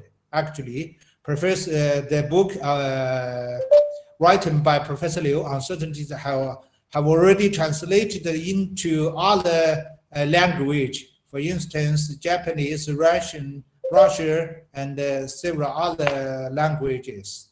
And in China, it's most of provinces of China. In China, you can find researchers interested in uncertainty theory. So why there are so many researchers, more and more researchers pay attention to uncertainty theory? Because this word is uncertain. That is a unique certain thing. We can say this word is uncertain word. Yeah. So then maybe we can find the last 2 pages. Okay, please go to the next one. Yeah, here I would like to mention some, suggest some more selected topics in uncertain network optimization. Usually, uncertainty and randomness. Yeah, the first one is yesterday Professor Gaur mentioned in his talk that they will do some research job on uncertain random shortest path problem. I'm sorry, uncertain random minimum spanning tree problem. Okay, that here we can do almost of the research area, research field before. Uncertain, for instance, uncertain TSP problem, uncertain random VRP problem, uncertain random minimum cost flow problem, and so on and so forth. Okay, so if you are interested in this research work, then it really was to do so. Okay, please go to the last page. Yeah, how it's time. It's time now. I would like to sum up the results of this speech. What I have said can be summarized as the following 4 aspects. The first, many network optimization problems usually take place in uncertain environment. So uncertainty is very popular. And the secondly, selected research topics in uncertain network optimization may cover uncertain graph, uncertain network, and many applications, many application problems. So this is the what I have talked about just now, and very important. It is very important that thanks to Professor Liu and other uncertainties, uncertainty theory provides an efficient tool for dealing with uncertain network optimization problems with uncertain data. Okay, so uncertain network optimization is a new field of interdisciplinary research field, of course, with opportunities and challenges. So I hope if you are interested in uncertain network optimization, then please enjoy us and do some meaningful research work.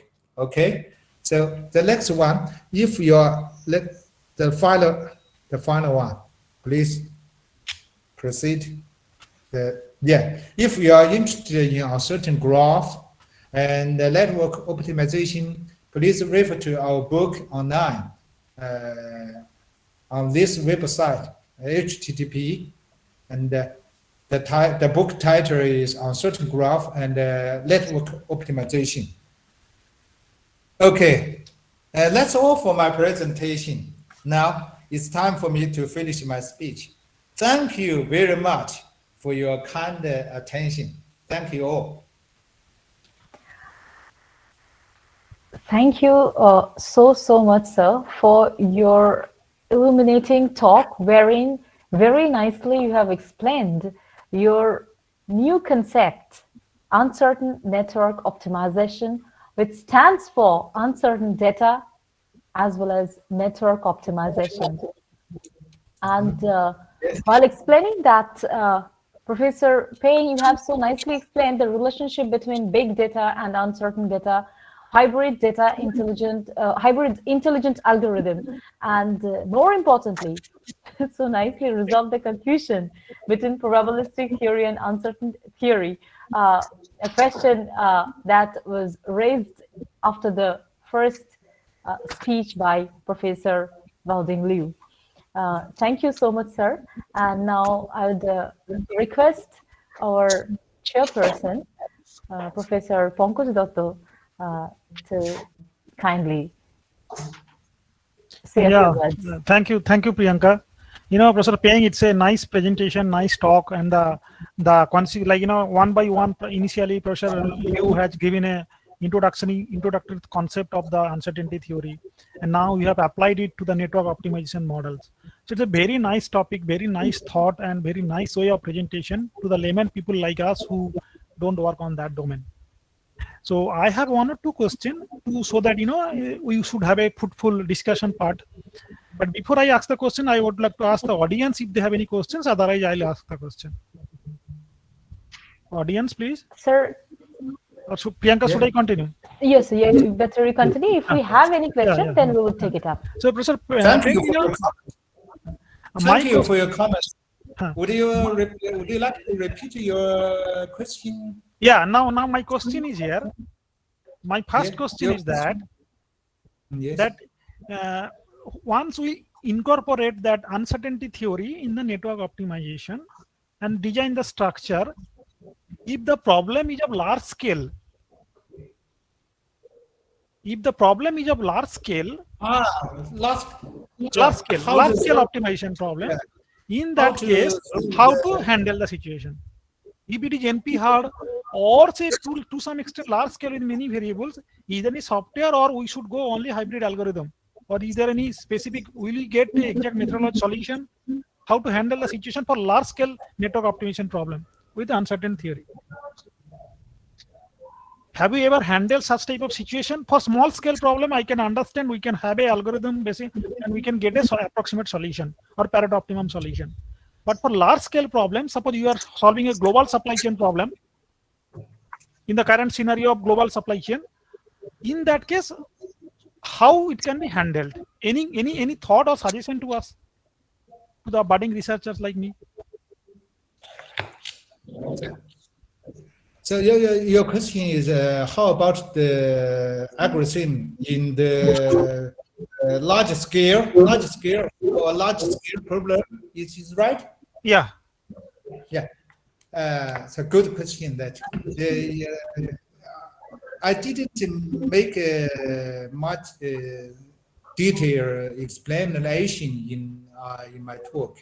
Actually, our algorithm is both suitable to large scale problem, because in the simulation in our uncertain simulation we use double line method. Actually, if you think the example is small, then you can use line 199 method. And also, if the scale is not enough, then you can use line 1000 and line 199 method. And it have no difference between in nature if you let the computer to do the work. So also I think in our research work we pay much attention to the theoretical research aspect, but you can find that in today's from the Professor Gau's presentation, you can find that they have already done a lot of work by with the large scale problem in real life. So. Thank you, Professor Peng, for the response. Okay, thank you for your question and the comments. Is there any second question? Are you developing any software? Are you developing any software for them for this type of problem? To what kind of a problem? For all this uncertainty problem in network optimization, are you developing any software or decision support system to the business world? Do you have any team or lab where you are developing these models, uncertain models under network optimization to the business world, or you are selling the software? Yes, actually, you can find from the list I showed you that from the article you can find from some of our published articles. You can find the numeric examples from our articles. Okay. Yeah. Yeah, these are very nice problems.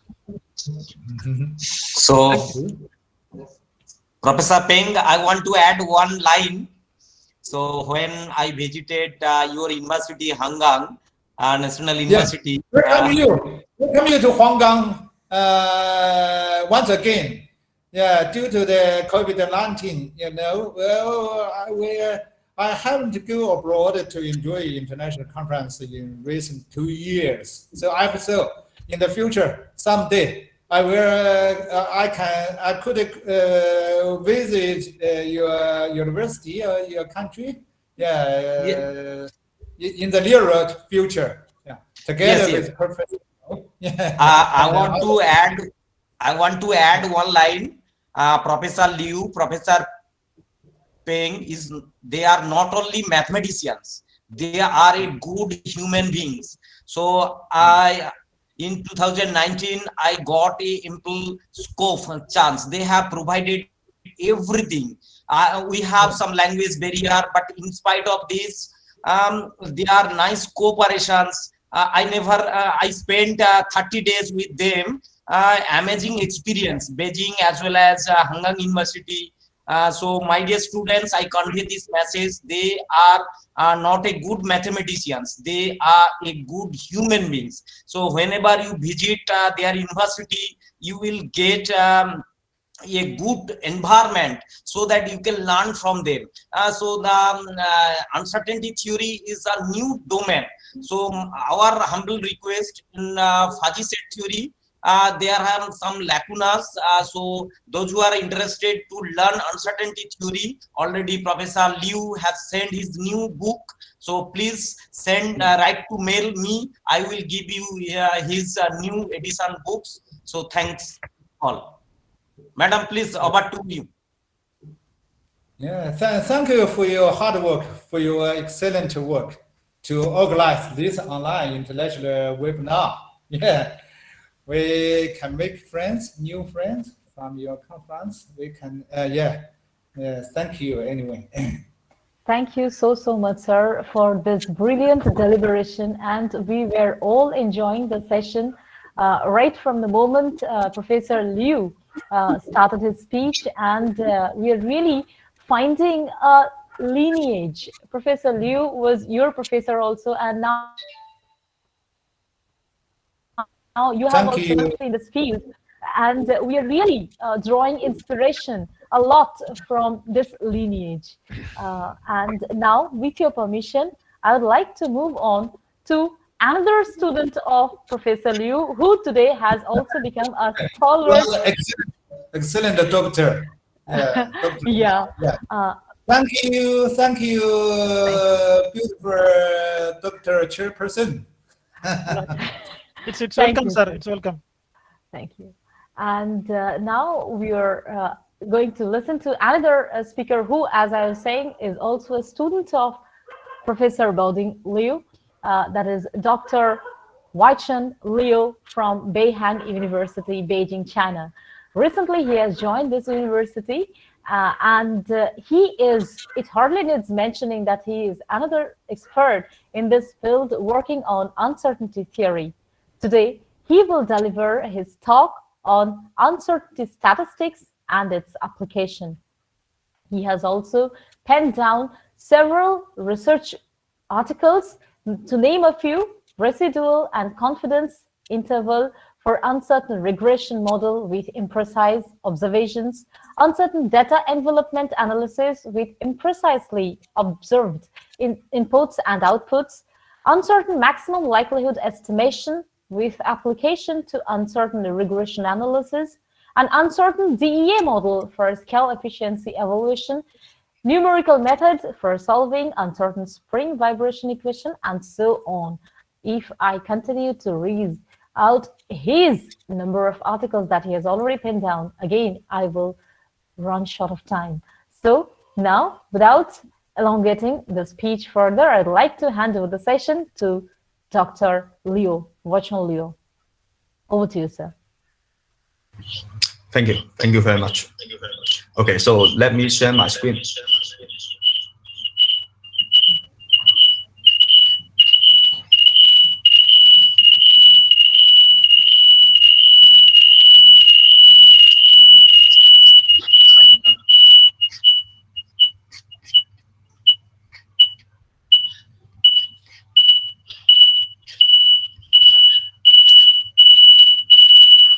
I hope you have multiple devices, so that's why some noise are coming.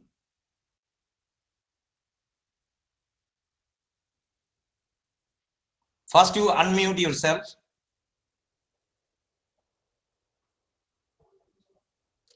Which one you please? Hello, hello. Okay. 哎，现在好了，现在好了。 Okay, okay. Yeah, it's fine.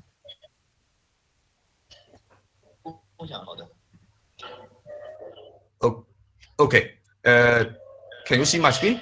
Yes, it's absolutely visible. Please Okay, proceed. okay. Very good. So, I will start my presentation. Dear professor, dear expert, and dear scholar, good afternoon. My name is Regression Liu. I come from School of Reliability and System Engineering in Beihang University. It's my honor to have a chance to speak in the conference on machine learning and uncertainty theory. Okay, uncertainty theory is a good mathematical method. This has been developed by many scholars these years. Today, the talk I'm going to give is a big topic about uncertainty theory. In fact, this is a very big story. I will try my best to talk about uncertain statistics and all its important developments I know in the recent years. Okay, first of all, let's take a look at the aspect which is the most fundamental. In order to rationally deal with the possibility that something will happen, there exist two mathematical systems. Okay, so this statement is said by Professor Baoding Liu. In his speech, he thinks that fuzzy theory is not good.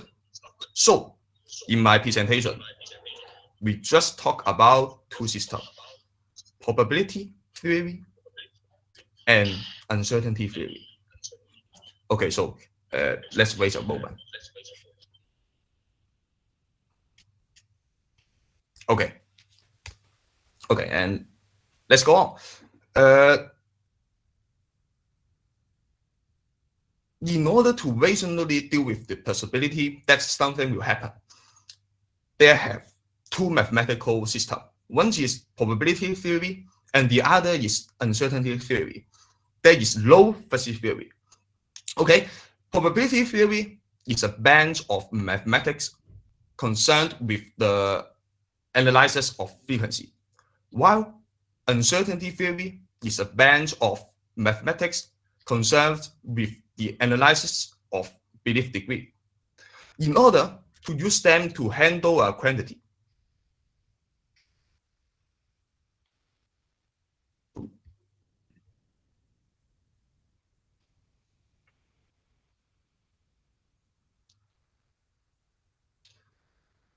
for example, the quantity may be stock price, market demand, and product lifetime.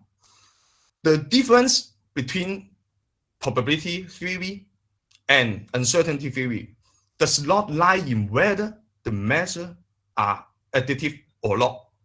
Okay, so this question is also mentioned by Professor Baoding Liu. The product measures defined by probability theory is the multiplication of the measures of the individual events. And the product uncertain measures is the minimum of the uncertain measures of individual events. Chandranagar, Asansol. Okay.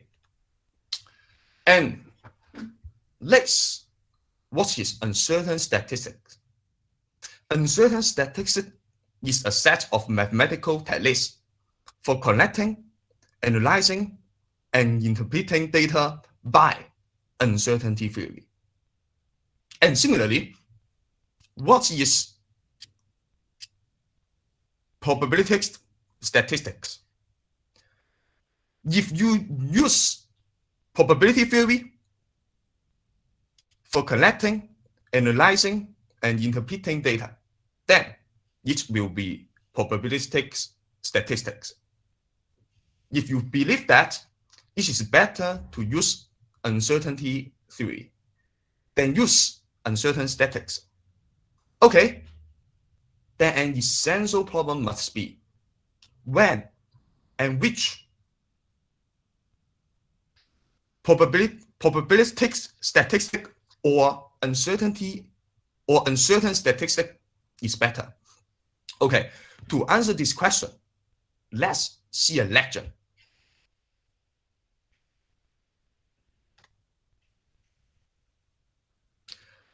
The first story about uncertain statistics is that there is no enough sample, or even we have low sample.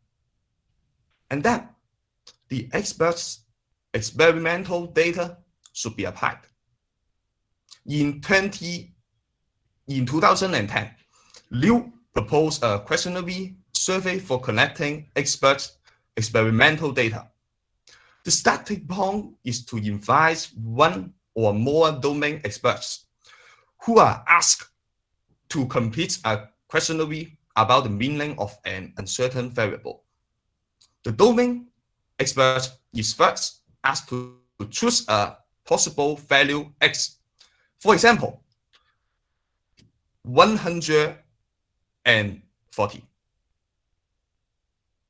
And then the belief degree alpha should also be given.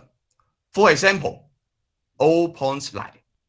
Okay, then one expert's experimental data, 140. 0.9 is obtained. Okay, and also the data 150 and 1 means that the quantity we analyze must not be greater than 150.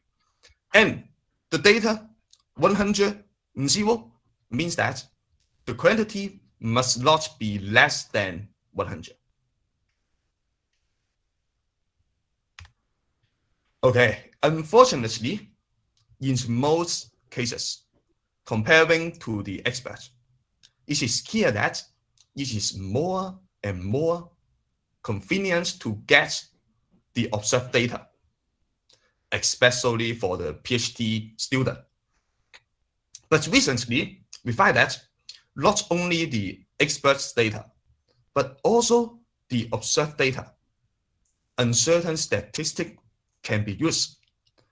So, what is the technique for uncertain statistic to deal with the observed data? First, we need a supervisor. We need a supervisor to test whether our results is suitable for the data. And that is the job for uncertain hypothesis testing. Strictly speaking, uncertain hypothesis test was initiated by Dr. Tinxin Ye and Professor Baoding Liu as a statistical tool that used uncertainty theory to determine whether or not our hypothesis is correct. This is a new topic, and I suggested that everyone to learn the method because this is the only way to illustrate the reason why a distribution function should be an uncertainty distribution. Till now. Next, I'm sure all of you know that very much. Regression analysis. And of course, the disturbance term in the regression model is taken as an uncertain variable, and hence we call it as the uncertain regression analysis. As a bench of uncertain statistics, uncertain regression analysis is a set of statistical techniques that use uncertainty theory to explore the relationship between explanatory variables and response variables. Okay, to be honest, this is an excellent topic for publishing paper because it is not difficult to generate a new uncertain regression model. It would only take some time to find out some suitable data and tell a good story to explain the reason why the disturbance term should be taken as an uncertain variable instead of a random variable. Okay, and next, uncertain time series analysis, which is also a popular topic for statistics. As another branch of uncertain statistics, uncertain time series analysis is a set of statistic techniques that use uncertainty theory to predict the future values based on the previously observed values. The widely used model of uncertain time series analysis is called uncertain auto-regression model. The main idea is just like the uncertain regression model. Okay, and finally, I think this is a very, very interesting topic. Uncertain differential equation.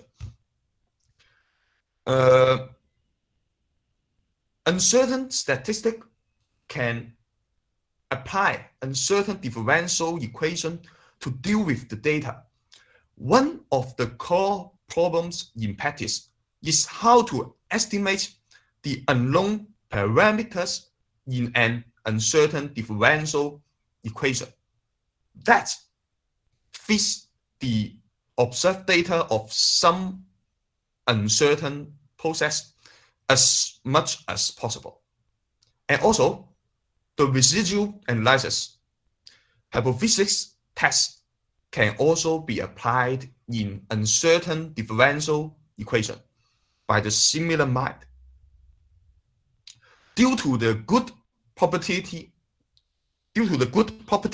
of new process, I'm sure there are many data that can only be handled by uncertain differential equation. Let's see and look forward to the future development of this topic. Okay, so like the experts, let me see.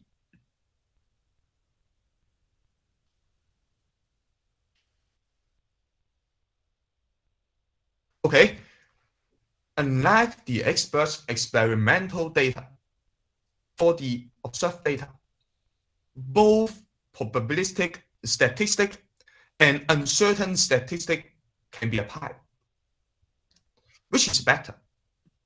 Before answering, let's take a look for a story that I believe many ones heard about that. In fact, I think the story should be called as a legend because it can only come true from the teacher who talks about probability theory. Our observed data will become more and more. And in one day, the data will be adequate to be close enough to the real frequency. Okay, I think these are very common story to be heard, and I'm sure many ones believe it. In fact, I also believe it at the past. However, when I deal with the data more and more, I find that this legend is based on a precondition which is almost impossible. And that's right, it can only be a legend which can only come true in the probability theory lesson.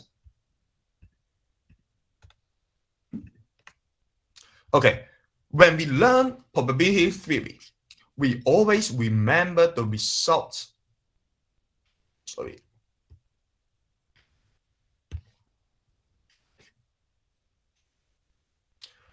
When we learn probability theory, we always remember the result, but forget the precondition. This is very usual, and this is not our bad. This is because the teachers who teach probability theory have never talked about this. And perhaps they have never thought about this too. The precondition for making the observed data be close enough to the real frequency is that the data should come from the same population, and they are white noise in the sense of probability theory. Okay, what is the white noise? Generally speaking, the distribution should have the same expected value and the same variance at every moment.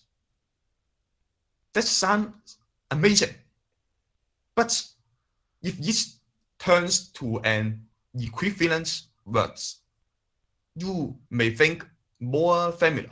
That is, the sequence of data we observe are IID, independent and identically distributed.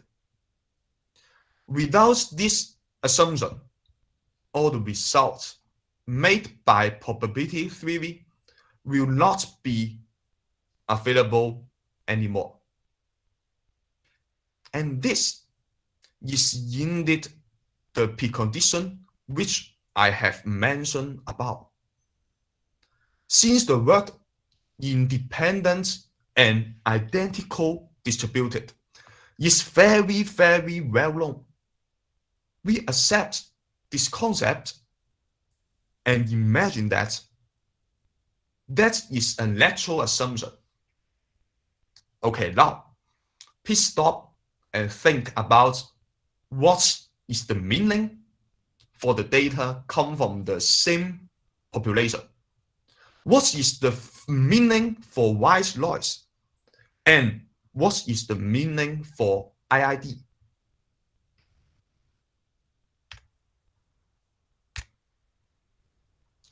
In the real world, actually, since it is impossible to get the data at the same time, the population changes and should not be the same during the whole process. This statement is not provided by me, and this statement is also not provided by Professor Baoding Liu. And I don't know who is the first one to state this, but long ago, a philosopher from ancient Greece, his name is Heraclitus. He said that no man ever stepped in the same river twice, for it's not the same river and he's not the same man. Okay, how to understand this statement. Okay. And what is the main idea of this statement? What is the reason why the man could only step in the same river for one time? This is because the river changed. This is not the same river as before.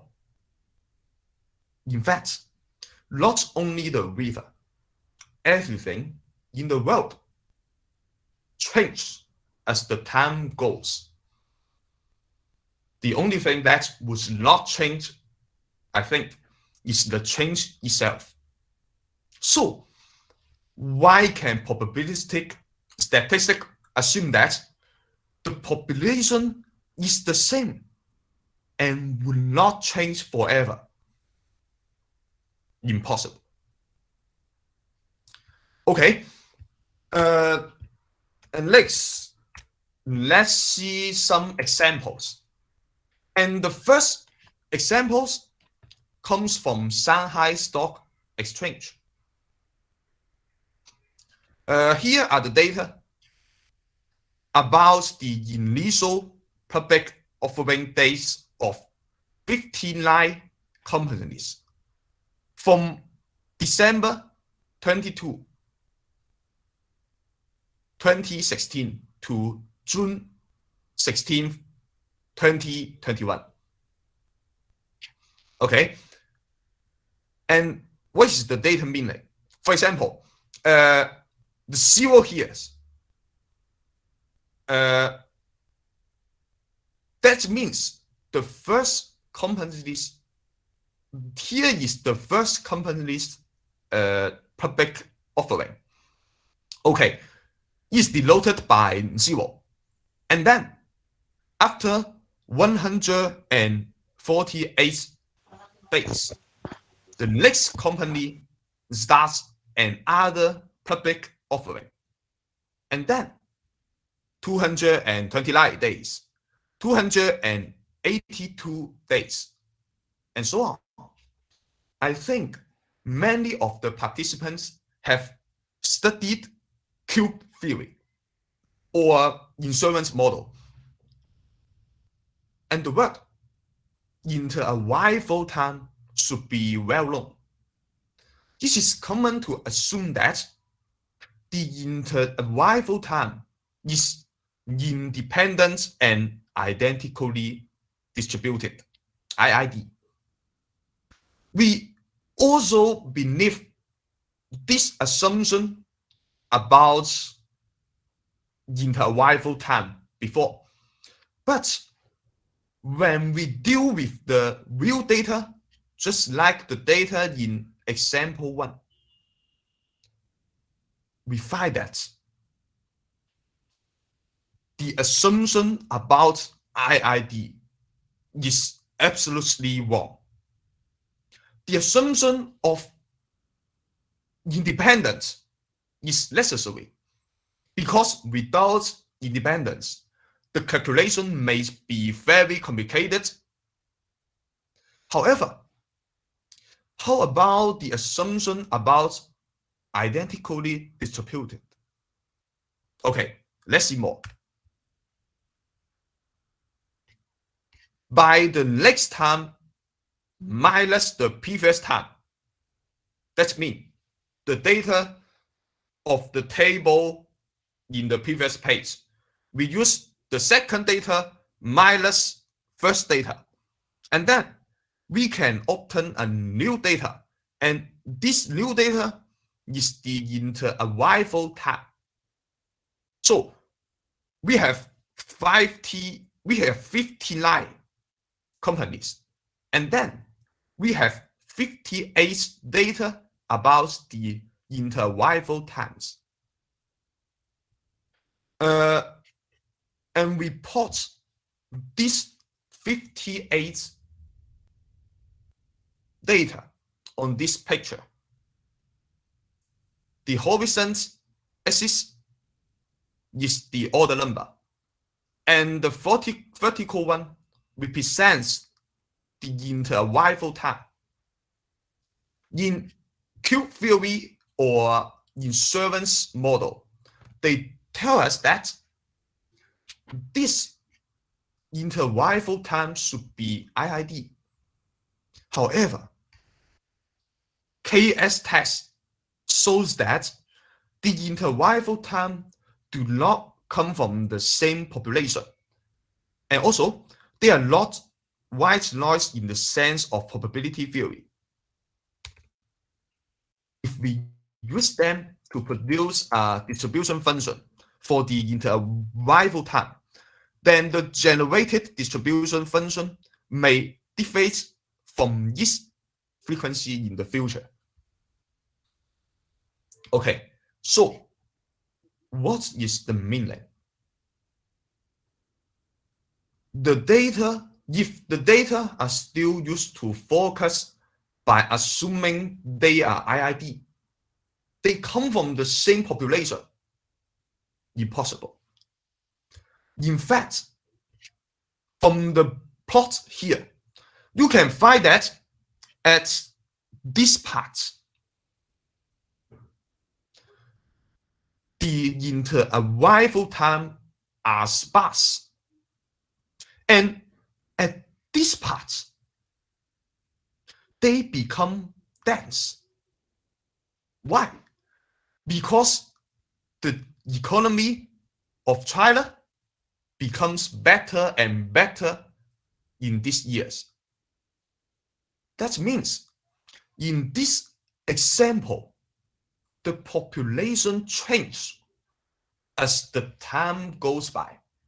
And in my opinion, it is impossible for any inter-arrival time in the world to keep unchanged. Okay, so the assumption of the same population and IID are ridiculous for the data of inter-arrival time.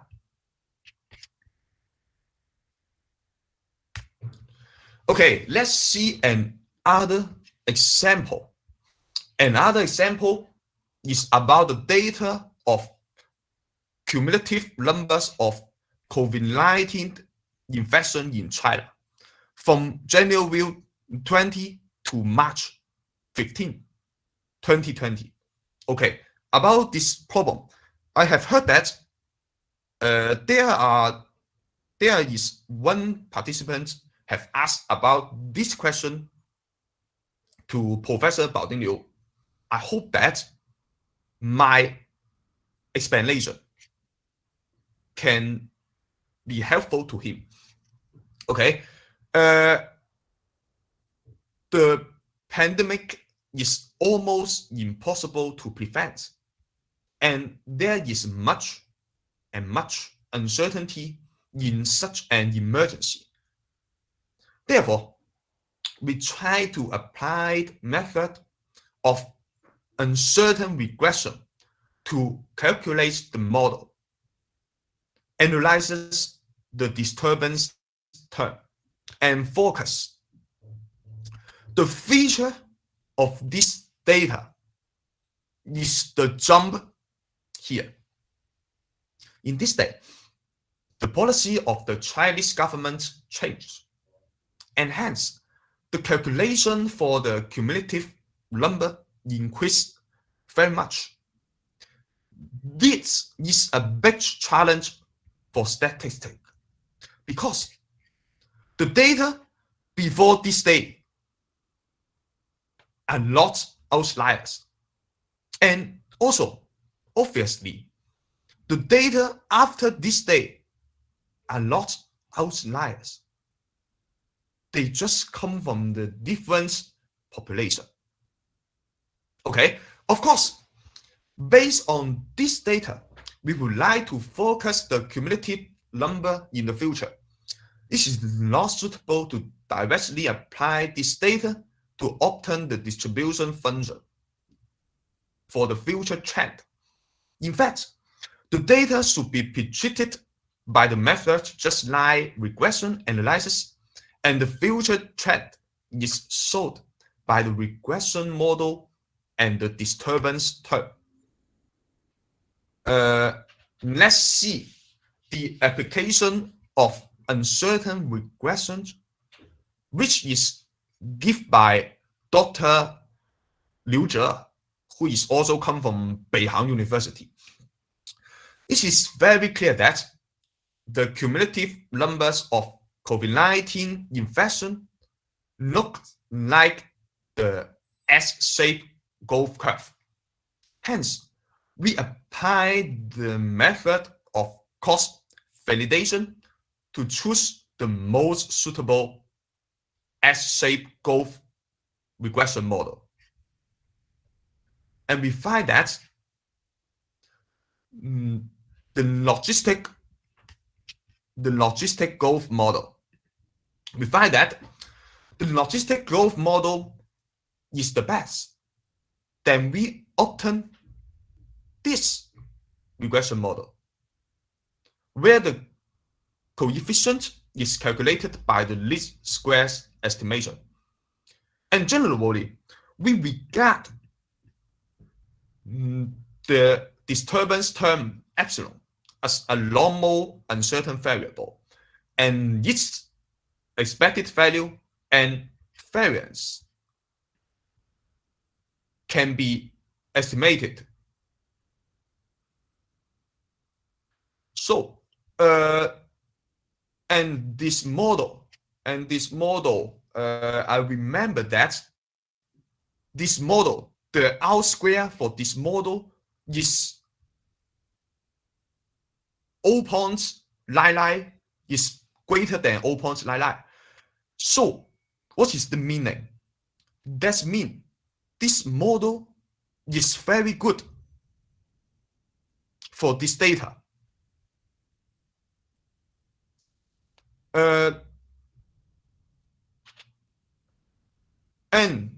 But let me see by another way. Let's see its residual plot. The left picture is also obtained by Liu's model. Does this look good? Of course not. The ideal residual plot is called the null plot. Just the same meaning of white noise. If the residual plot is a null plot, then the disturbance can indeed be regarded as a random variable with the estimated expected value and variance. But the residual obtained by the COVID-19 logistic growth model is not a null plot. Also, for example, let's see this part. And this part, just like example 1, these two parts must not come from the same population. And also, KS test also show us that they are not come from the same population. So they are not the white noise in the sense of probability theory. Again, if we use them to produce a distribution function for the disturbance term epsilon, then the generated distribution function may deviate from its frequency in the future. Okay.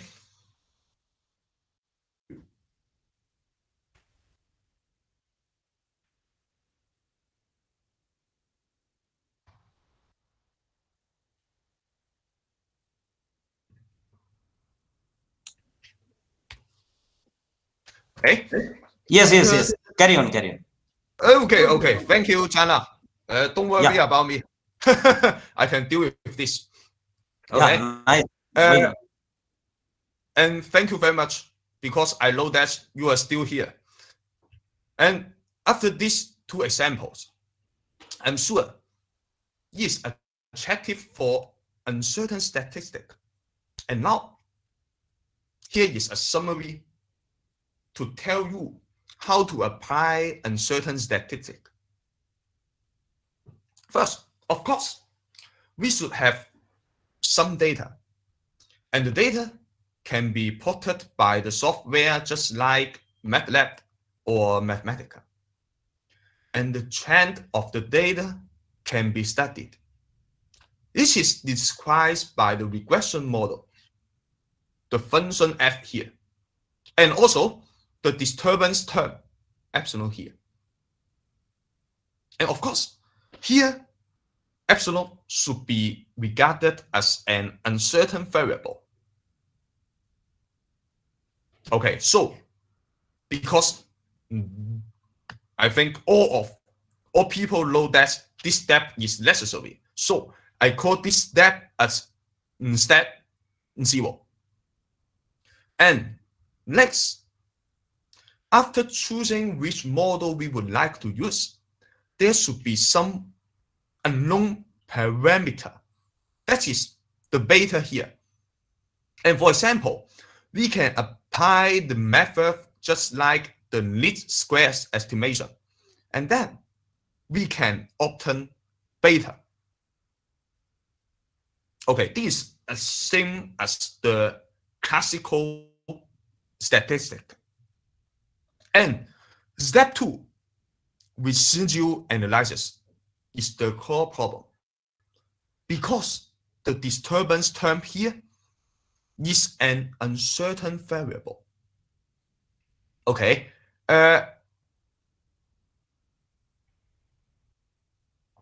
and to estimate the disturbance term epsilon, we should introduce a concept about residual.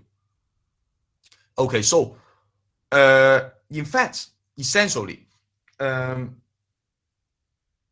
residual is just like the samples of the disturbance term, and based on this sample, we can use the estimator just like the sample mean, just like the sample variance, and then we can obtain the uncertainty distribution of the disturbance term epsilon. And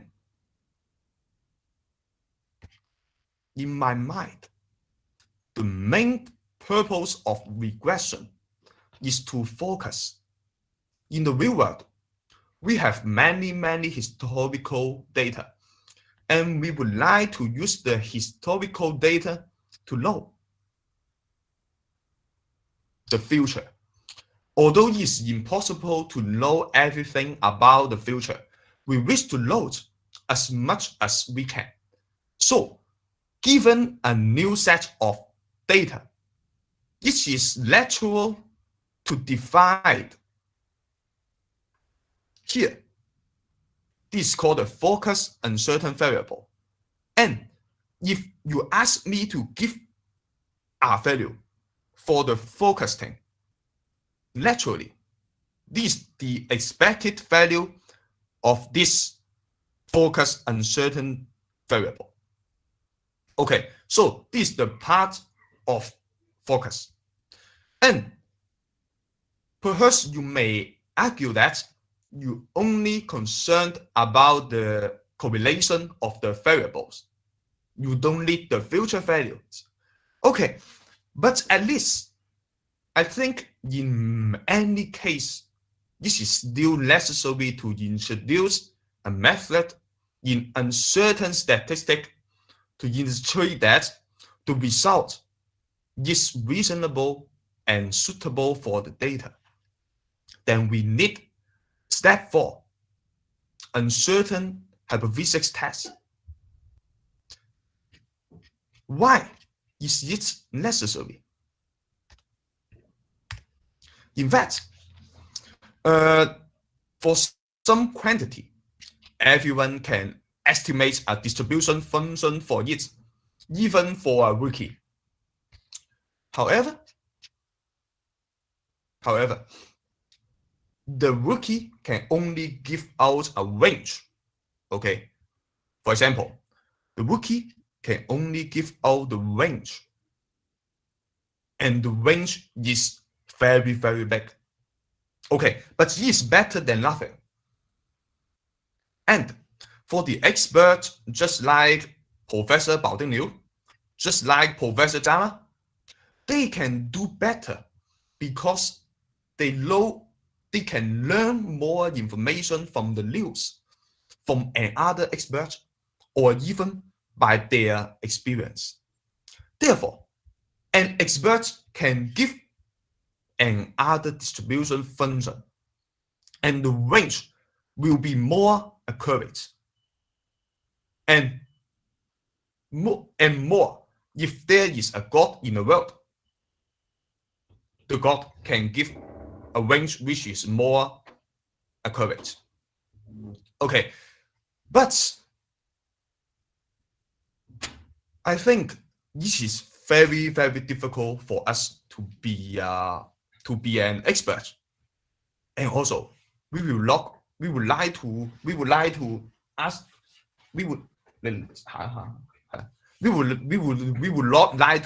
the God now.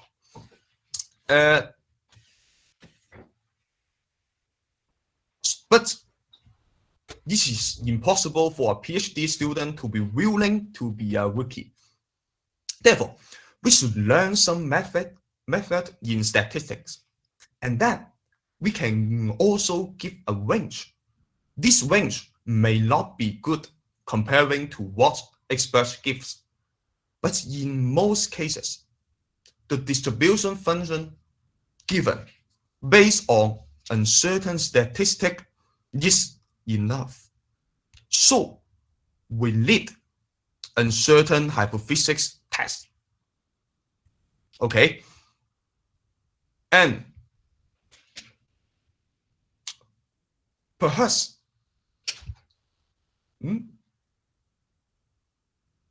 okay, and here is a little summary about how to distinguish randomness and uncertainty.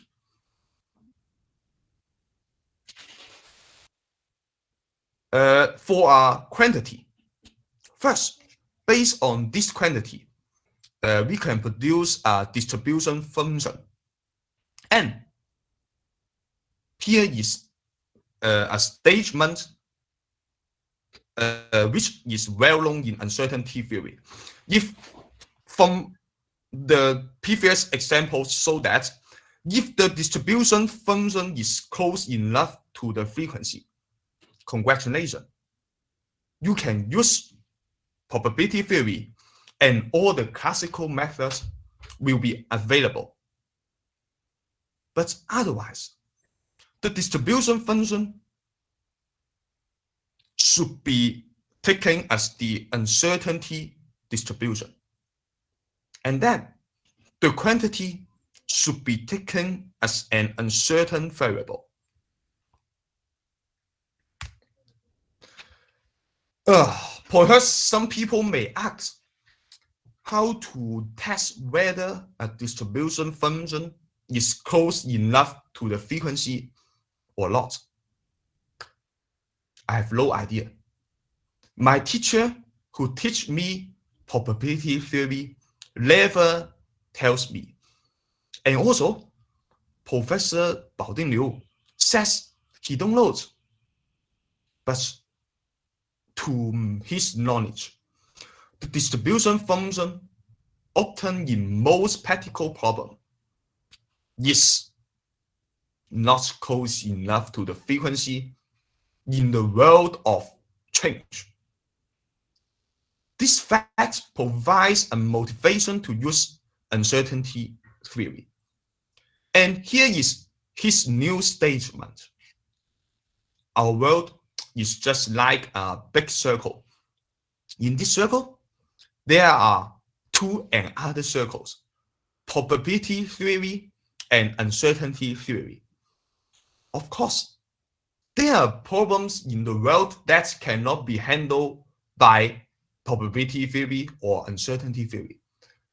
But till now, we only have these two methods.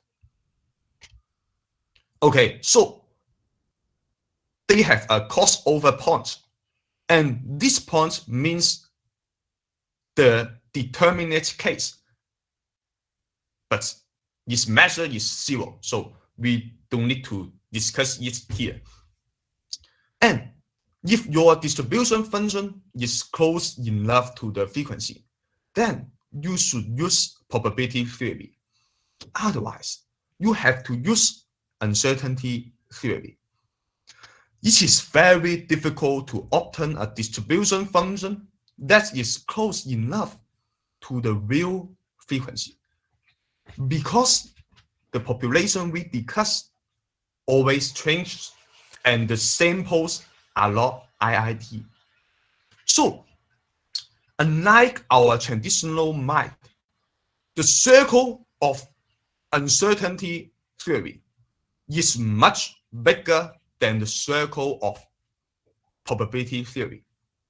And perhaps, in addition to the problem about playing poker or toss a dice, in most practical problems, it is better for us to consider uncertainty theory. Do you agree with me? If so, I suggest you to consider a work that is very important in the future. Machine learning is another topic in this conference, and machine learning should depend on big data. I'm not very good at big data, and here is many experts for big data. So I could only give some new ideas based on uncertainty theory. Okay, perhaps someone may argue that I have never used probability theory in the big data techniques, but from the mathematical aspect, we can sequence the data. Then one data mean 1 over n. One data mean 1 over n, 1 over n. Okay, and so on.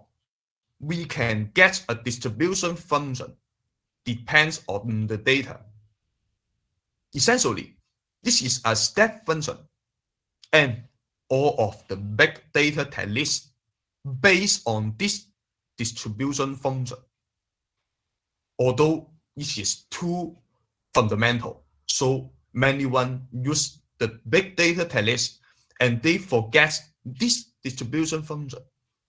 And the same question, do you think that the distribution function is close enough to the frequency?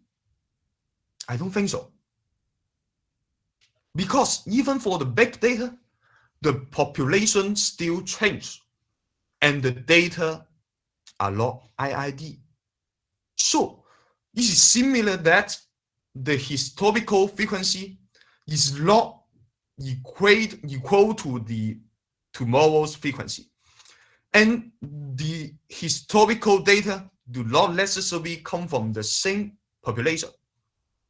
And the step function, that is the distribution function, is not close enough to tomorrow's frequency.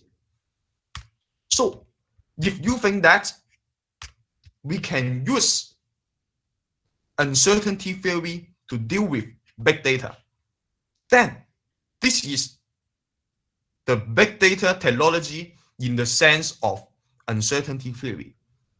And you can see that in this example is about the expected income.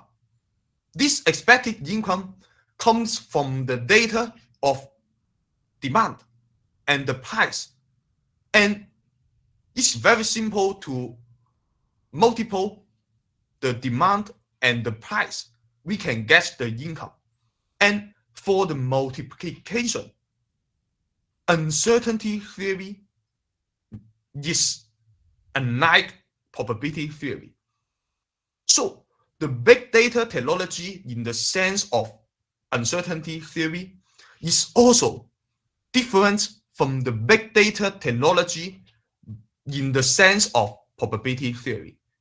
If you agree with my opinion, you can try to use uncertainty theory in the big data, and I'm sure there will be some interesting and useful results.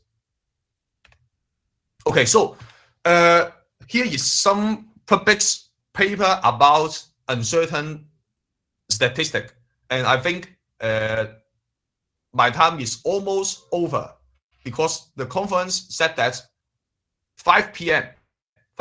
and I have overtime a bit, so I will not introduce this paper too much. So you can see that here is some 10 published papers about uncertain statistic, and it's just one part. Till now, till about 2018, till now, I think there is almost 100 papers that is about uncertain statistic. So this is a very good topic for the future and also for publishing paper.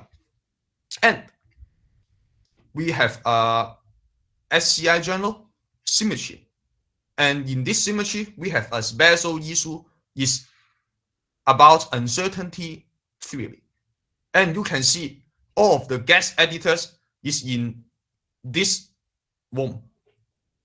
Okay, Dr. Tinqin Ye and Dr. Wei-Chun Liu is me, and also Dr. Baoding Liu. Welcome to give your manuscript to this special issue. If your special issue is about uncertainty theory. And at last, although Professor Baoding Liu has showed this website in his PPT, okay, this website is the same as the website in the Professor Baoding Liu, and different. You can also, here is my email. You can also write your email to me.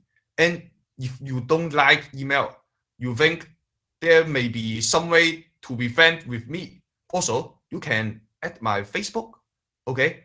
And you can ask me anything about uncertainty theory or more. So this is the end of my presentation. Thank you very much.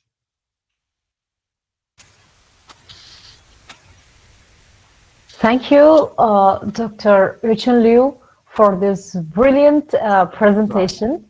And first of all, I'd like to thank you, for providing us the links through which we can also learn uncertainty theory, and telling us about the journal for the special issue that is Symmetry.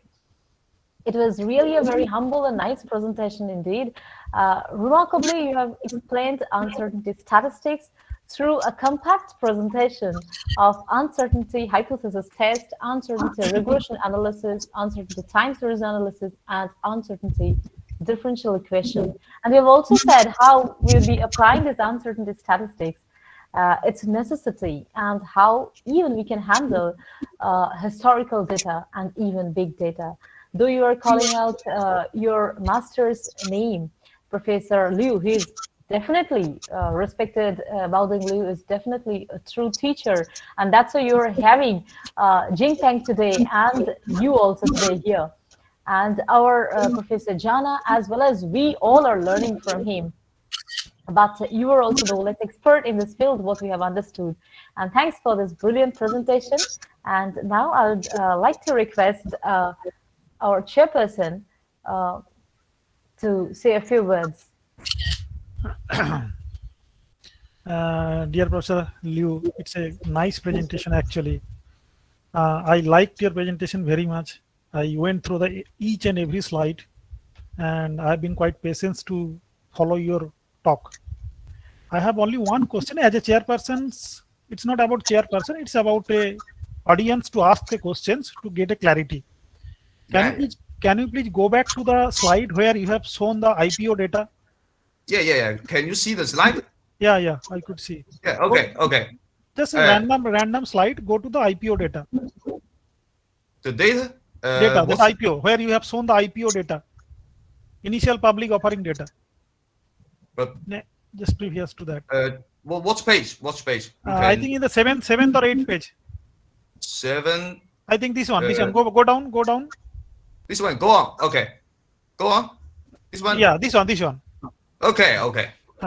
So my questions to you is that in this uncertain theory, you have not considered the uncertain parameter. You have considered the basics data, right? Deterministic data, and there you were to say that the data does not follow IID pattern, so it cannot match with any frequency. So this is a typical example that you have shown that for this type of data where the inter-arrival times are not following any frequency, so we should use the uncertainty theory rather than random theory, right?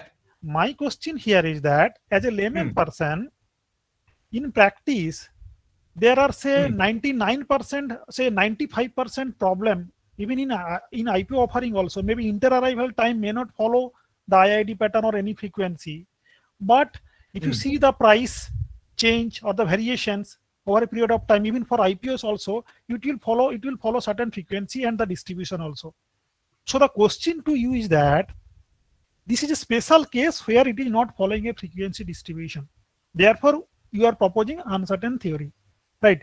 But the point is that in practice, there are hundreds of problems, maybe 95% problem, which will follow a certain frequency distribution. So in that case, how people will come or distinguish their thought, mind, that this problem, these data sets are the same data. Suppose you have the data of IP offering where inter-arrival time are not following a frequency distribution, though despite there are around hundreds of frequency distribution, it may match little bit of closer to someone people are proposing, assuming that it is not following any frequency distribution because it is not following the IID pattern. Therefore, we should follow uncertain theory. I totally appreciate the suggestion. But the point is that from the same data set, if the up-down pattern of the IPO you might be having the data, may not be the inter-arrival time, but the data of the upside and downside may follow certain distribution from the same IPO. So in that case, for an investor or for a retail person or a decision analyst, for the same data sets, if certain pattern of the data, scale of the data are following frequency distribution, and certain from the same data set, from the same problem, certain data are not following the frequency distribution. So how he will handle the situations? In one side, from the same data set, same problem, will he follow the frequency distribution, the random uncertainty, random variable pattern distribution function, and in other case, for the same problem statement, he will follow the frequency uncertain theory. How he will handle to reduce the confusion from the same problem statement. Okay, so I repeat your question because I don't know whether I understand your question. So again, we have this data. Okay, this data is about the inter-arrival times. Okay, I mentioned that this data are not suitable for probability theory. Agree. Okay, because they are not come from the same population, and this is the result KS test tell us. So because they did not come from the same population, and they are not the right noise in the sense of probability theory, and we cannot use the techniques in probability theory. Okay, this is the point I have mentioned in my presentation. And then your question is that for the same data. No, from the same problem. Data did not from the same data, from the same problem. Suppose there is another data set, another table. Suppose there for the same IPO problem. Suppose there is another table where the upside and downside of IPO value at the end of the day it's been captured. It's been captured, and that the upside and downside of the IPO value at the end of the day are following certain distribution or frequency distribution, and it is following IID. Then, what the decision maker will do, the investor will do, for the same problem in one table, it is not following the distribution, and another table it is following the distribution. Okay, so you mean that we use another data to produce the distribution function? Yeah. And it is matching, it is following IID, suppose. It is matching with some frequency, suppose. Okay, so are you talking about another problem? Lost No. this data. No, not for this data. Lost this data. Okay. But for the same IPO problem. Okay, so for the same problem, and we have another data. Yeah. Okay, so assume that we have another data to discuss the inter-arrival time. We have another data.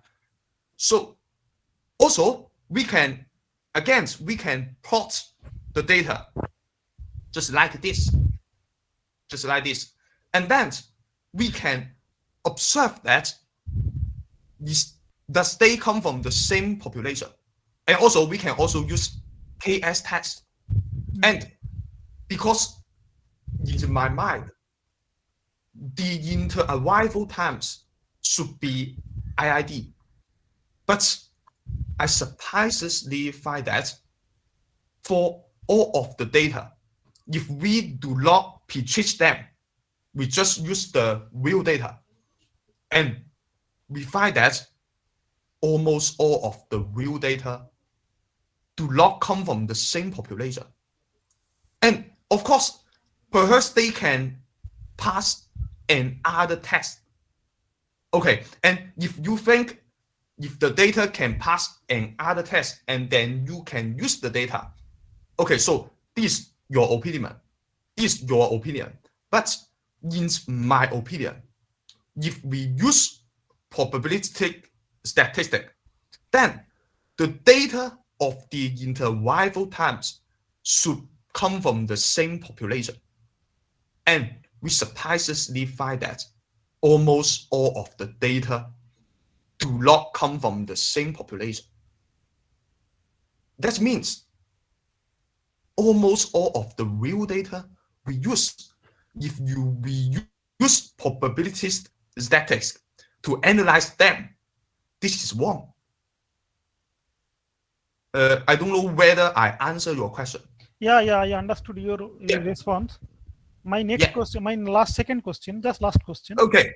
My second question is that on the same context, suppose you have two tables.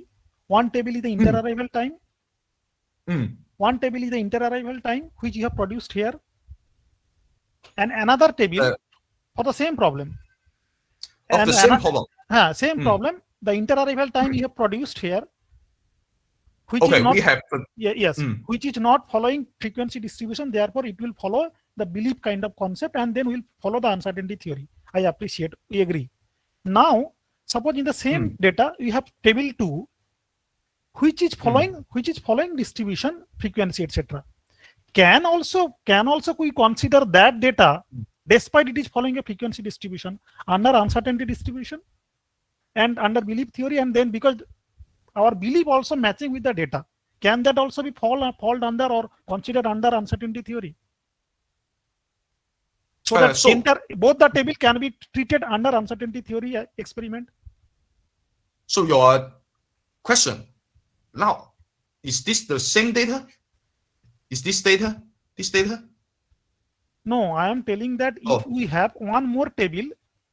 One more, okay. Table with different data, but for the same IPO problem. Okay. And that data are not inter-arrival, but that data may be the return, stock return. Okay. Okay, so can you produce a distribution for this data? Okay. Suppose I can produce the distribution, and the distribution is following a frequency. And the distribution is also following a frequency distribution. Okay, IID pattern. So in that case, can I consider that table, the return of the stock table, under belief of uncertainty theory? Can that table also, table 2, the stock return, not the inter-arrival time, the stock return, which is following IID pattern or frequency, certain frequency, can I consider that table also, the return table, return of the stock IPO table, under belief uncertainty theory? And both the table, the data can be treated under the same framework of uncertainty theory. Okay, what do you want to consider by uncertainty theory? Yeah, both. The distribution function? Yes, yes. Can I do that also? So can I understand your questions? Just like for some data, how could uncertainty theory to deal with them? Can I understand your question by this? Maybe. Okay. So if we have a data, okay, so in our opinions, first we should produce a distribution function. Okay, this distribution function can be probability distribution, and also it can be an uncertainty distribution. Okay, and if you accept my opinion, there are many examples cannot be suitable for the probability distribution. And then this distribution should be taken as uncertainty distribution. And then we also have another method to test whether this distribution is an uncertainty distribution. And these are new method because you can see this, we emphasize that the Wise noise is in the sense of probability theory. And also, we have Wise noise in the sense of uncertainty theory. Agree. Because the mind of uncertainty theory is deal with the uncertainty in the world. So the Wise noise is different from the Wise noise here. And also, we will use another method to test whether this distribution function is uncertainty distribution. If this test tells us that this is also not an uncertainty distribution, then we don't know how to do it because probability theory cannot deal with this, and also uncertainty theory cannot deal with this. So we don't know how to do it.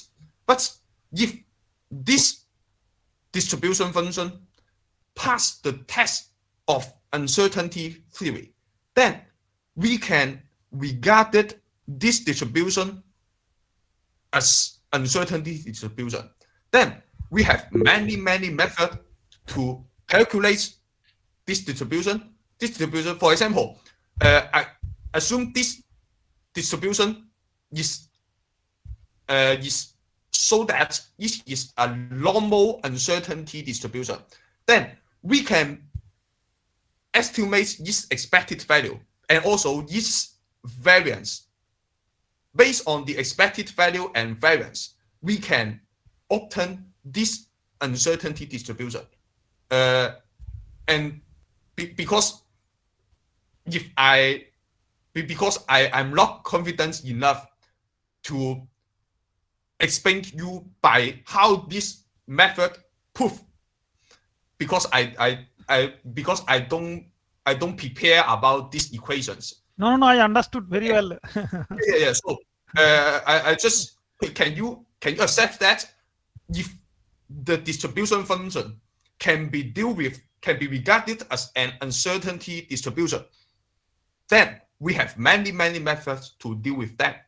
And in the sense, due to the sense of the uncertainty theory, I can promise that there will be more distribution function that can be regarded as uncertainty. I completely agree and endorse your thought. Yeah. I completely agree with your thought. Okay. Even if you go by belief concept, based on the belief that you define the probability theory, the uncertainty theory, even if it is supported by the data, still it can be put under uncertainty theory. Even if it is supported by the data and the same distribution comes, still it can be considered under the distribution uncertainty theory. I completely agree with you. Belief. What is the? So, are you talking about uncertainty theory or another theory? No, uncertainty theory. Uncertainty theory. Okay. Yeah. What is a question about uncertainty theory? No, it's not question. I agree with you. It's not question. Oh, okay. Thank you very much. Yeah. Thank you. Thank you for the nice, illustration. It was truly a very nice conversation. We were all enjoying between Professor Datta and Dr. Wai-Chun Liu. And we were really learning from it. And it has from the morning been, from afternoon, better to say, has been a very interesting session. And starting with respected Professor Baoding Liu to his student, Dr. Wai-Chun Liu. Excellent, and it has made our day indeed. And now, if all of you are so very dear and close friends of our head of the department, that is Professor Jana, so I would like to request Professor Jana to close this session today. Thank you. By saying a few words. So I want to say a few words. Leo, please wait. Yeah. Thank you. First, I congratulate for your excellent presentation. And once again, I want to share with you. Again, already I told that today the three Professor Liu, Professor Peng, and Leo, their lecture was outstanding. So my team and our students are also, there are total 400 student participants are here. They are enjoy. Most of the students are following our YouTube channel. So once again, thank you for core of my heart. So for your nice presentations. In this regard, I want to add one line when I visit Beijing. So the Leo has guided me everything. So he is not only a successful man, but he has a value. So what I learned from Leo, he is a good organizer also. So my dear participants, when you will visit Beijing, so you must contact with Leo. He will guide you how to visit all state. Amazing experience. I spent with Leo 1 month. So it was my great experience. Yeah, and in Beijing, you also helped me very much. And I think I learned from you very, very much. Thank you, dear Jana. So once again, I thank you, Dr. Pankaj Dotto, Professor Pankaj Dotto. We are extremely sorry to invite you very late, but in a short notice, you did an excellent job. So once again, I say sorry, Professor Liu, we did not arrange your lecture to yesterday because due to different platform. Initially, we thought that we will arrange via Zoom or other platform, but as we are using some Google platform, it's okay. So whatever our problem, present situation, the nice conference going on, I hope you will enjoy another 3 days. Another good professor will give lecture. I request everybody, please join our meeting, or you just follow our YouTube session. And Professor Liu and me can join all of the meeting in Google Meet. And because Professor Liu want to check with all the participants, so he decided to use Google Meet. Okay. And also, we transferred this meet in the Chinese participants by Zoom at the same time. Yeah. Great. Great indeed. Thank you very much. Thank you so much. And now we are closing the session, thanking all the participants, all the speakers, all the professors, and our chairperson greatly. Okay, see you. Okay, thank you.